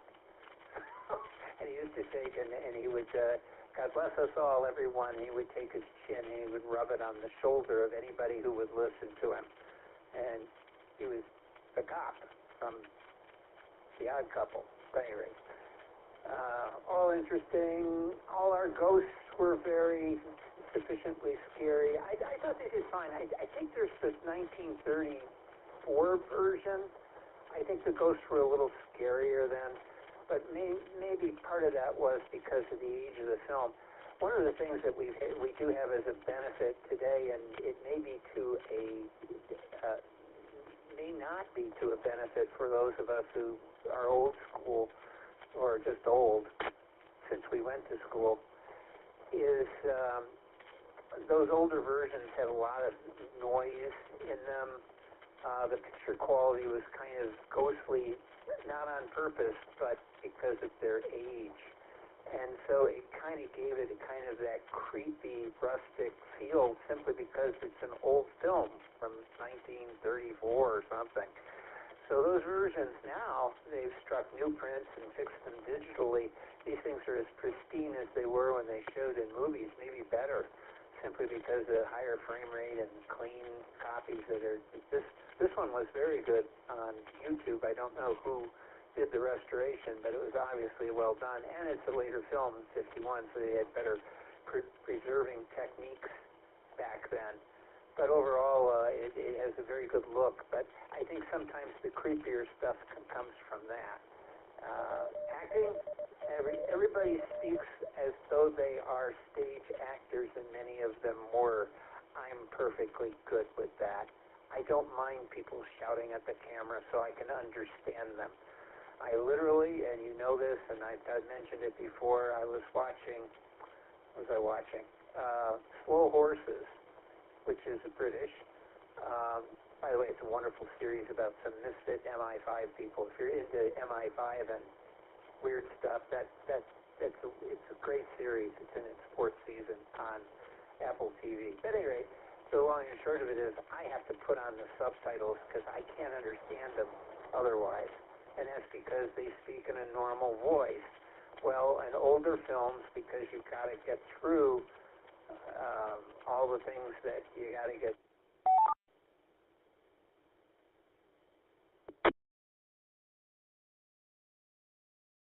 A lot.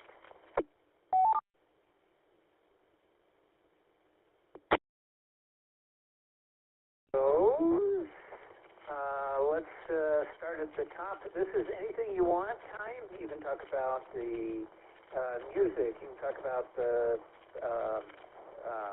staging, the sound, something we missed the first time around, or something you noticed in the film different from the others. I don't know. Whatever it is, anything you want, you can talk about. We'll start with Virginia and D5F. Go ahead. Okay, well, I'll try to come up with some things here. I will say that Chaz brought up an interesting point, which was the ghosts were, the acting was good and they were creepy, but I will say there have been more iconic versions of them in other versions of this, and they all seem to have a certain, they're following the descriptions in the original story, so there's a certain sameness about all the different versions of the ghosts, but I will say these versions probably aren't going to stick with me the way some of the other versions have in the past, based on just versions of this I've seen. Well, special effects were about as good as they could be at the time, and I think with the black and white film, the special effects they did were sufficient. They were just lots of double exposures and those kind of things, some costuming and stuff, and that's really not, to me, not necessarily the point of this story, and it's, it doesn't really hinge on the special effects being great. It does come off because of the time it came out, comes off more like a play. Movies have been around for a while. TV wasn't quite around yet, and there was certain theatrical quality to it that made it fine. The music was music. It was movie music. It fit the period. I did notice the use of the song Barbara Allen. I remember hearing that music in the early part of the Christmas Past part and thinking, oh, I think that's the song Barbara Allen, and then later they actually have them singing it in the movie. I thought that was interesting because that's a really, really old song. It's from the medieval times or something. So I thought the use of that was interesting in the music department, and I thought the cinematography was pretty good. I like to watch black and white, and I like to see it and how the that was pretty much. There was a lot, but there's still a lot of things made in black and white. So I enjoyed that white cinematography. That's a few things. Back to net in V5F.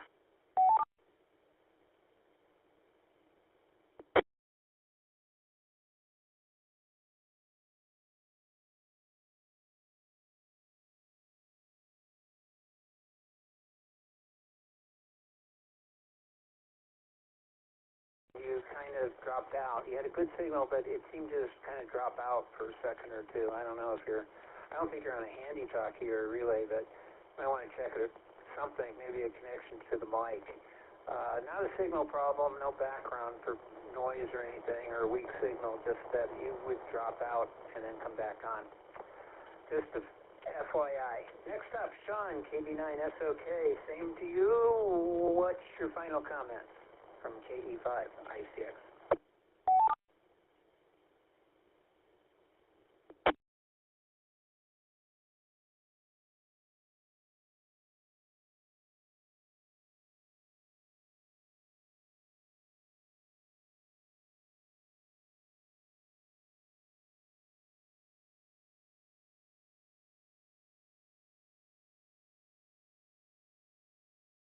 Are you still out there? Are you SOK?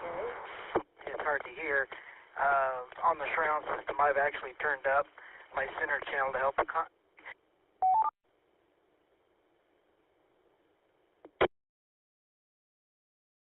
Yeah, it's a good catch on the song, Virginia. I didn't catch that's what that was.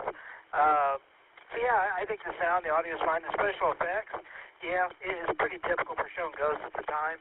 I do think it was interesting on the first Ghost, once they started traveling, they kept showing the hourglass spin around to insinuate traveling back in time. But then on the other two transitions, even they went forward in time, they didn't do that. They just went with generic smoke. So I don't know if they just gave up. They have any ideas of how to show that stuff different.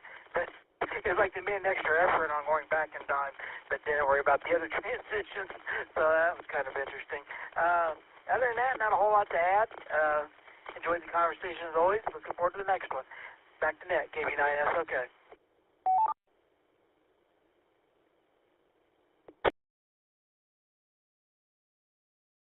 Thank you, Sean. Thanks for your comments tonight. Next up is, and for the final round, K5JHA, Chaz. What do you got for us? Anything?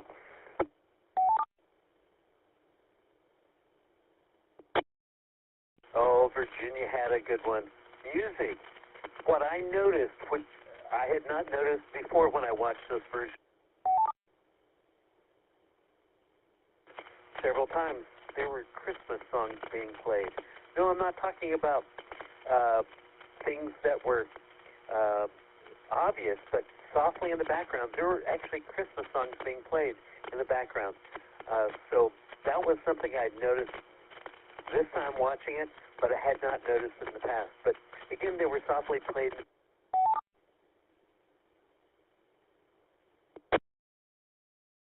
Have a good night, everyone.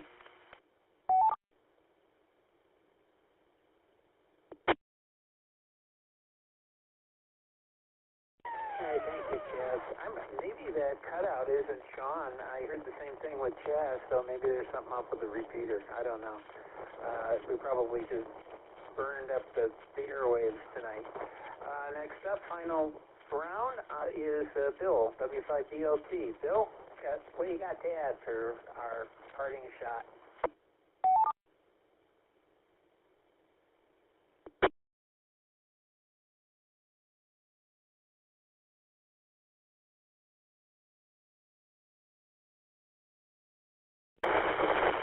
Hey, Tom, sorry.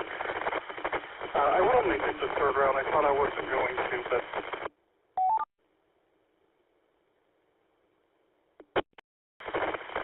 I'm not sure what's going on here. For me to say, I made it last night. At the end, when the bells are ringing, it just reminded me of the Monty Python skit. The bells are getting louder. When the church bells are ringing, it just made me laugh. That's my thing. That's the only thing I really have. W5FC, back to you, Tom.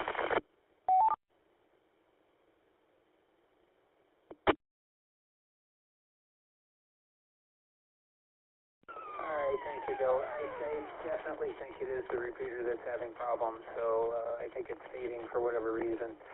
Okay, well, I'll make this short.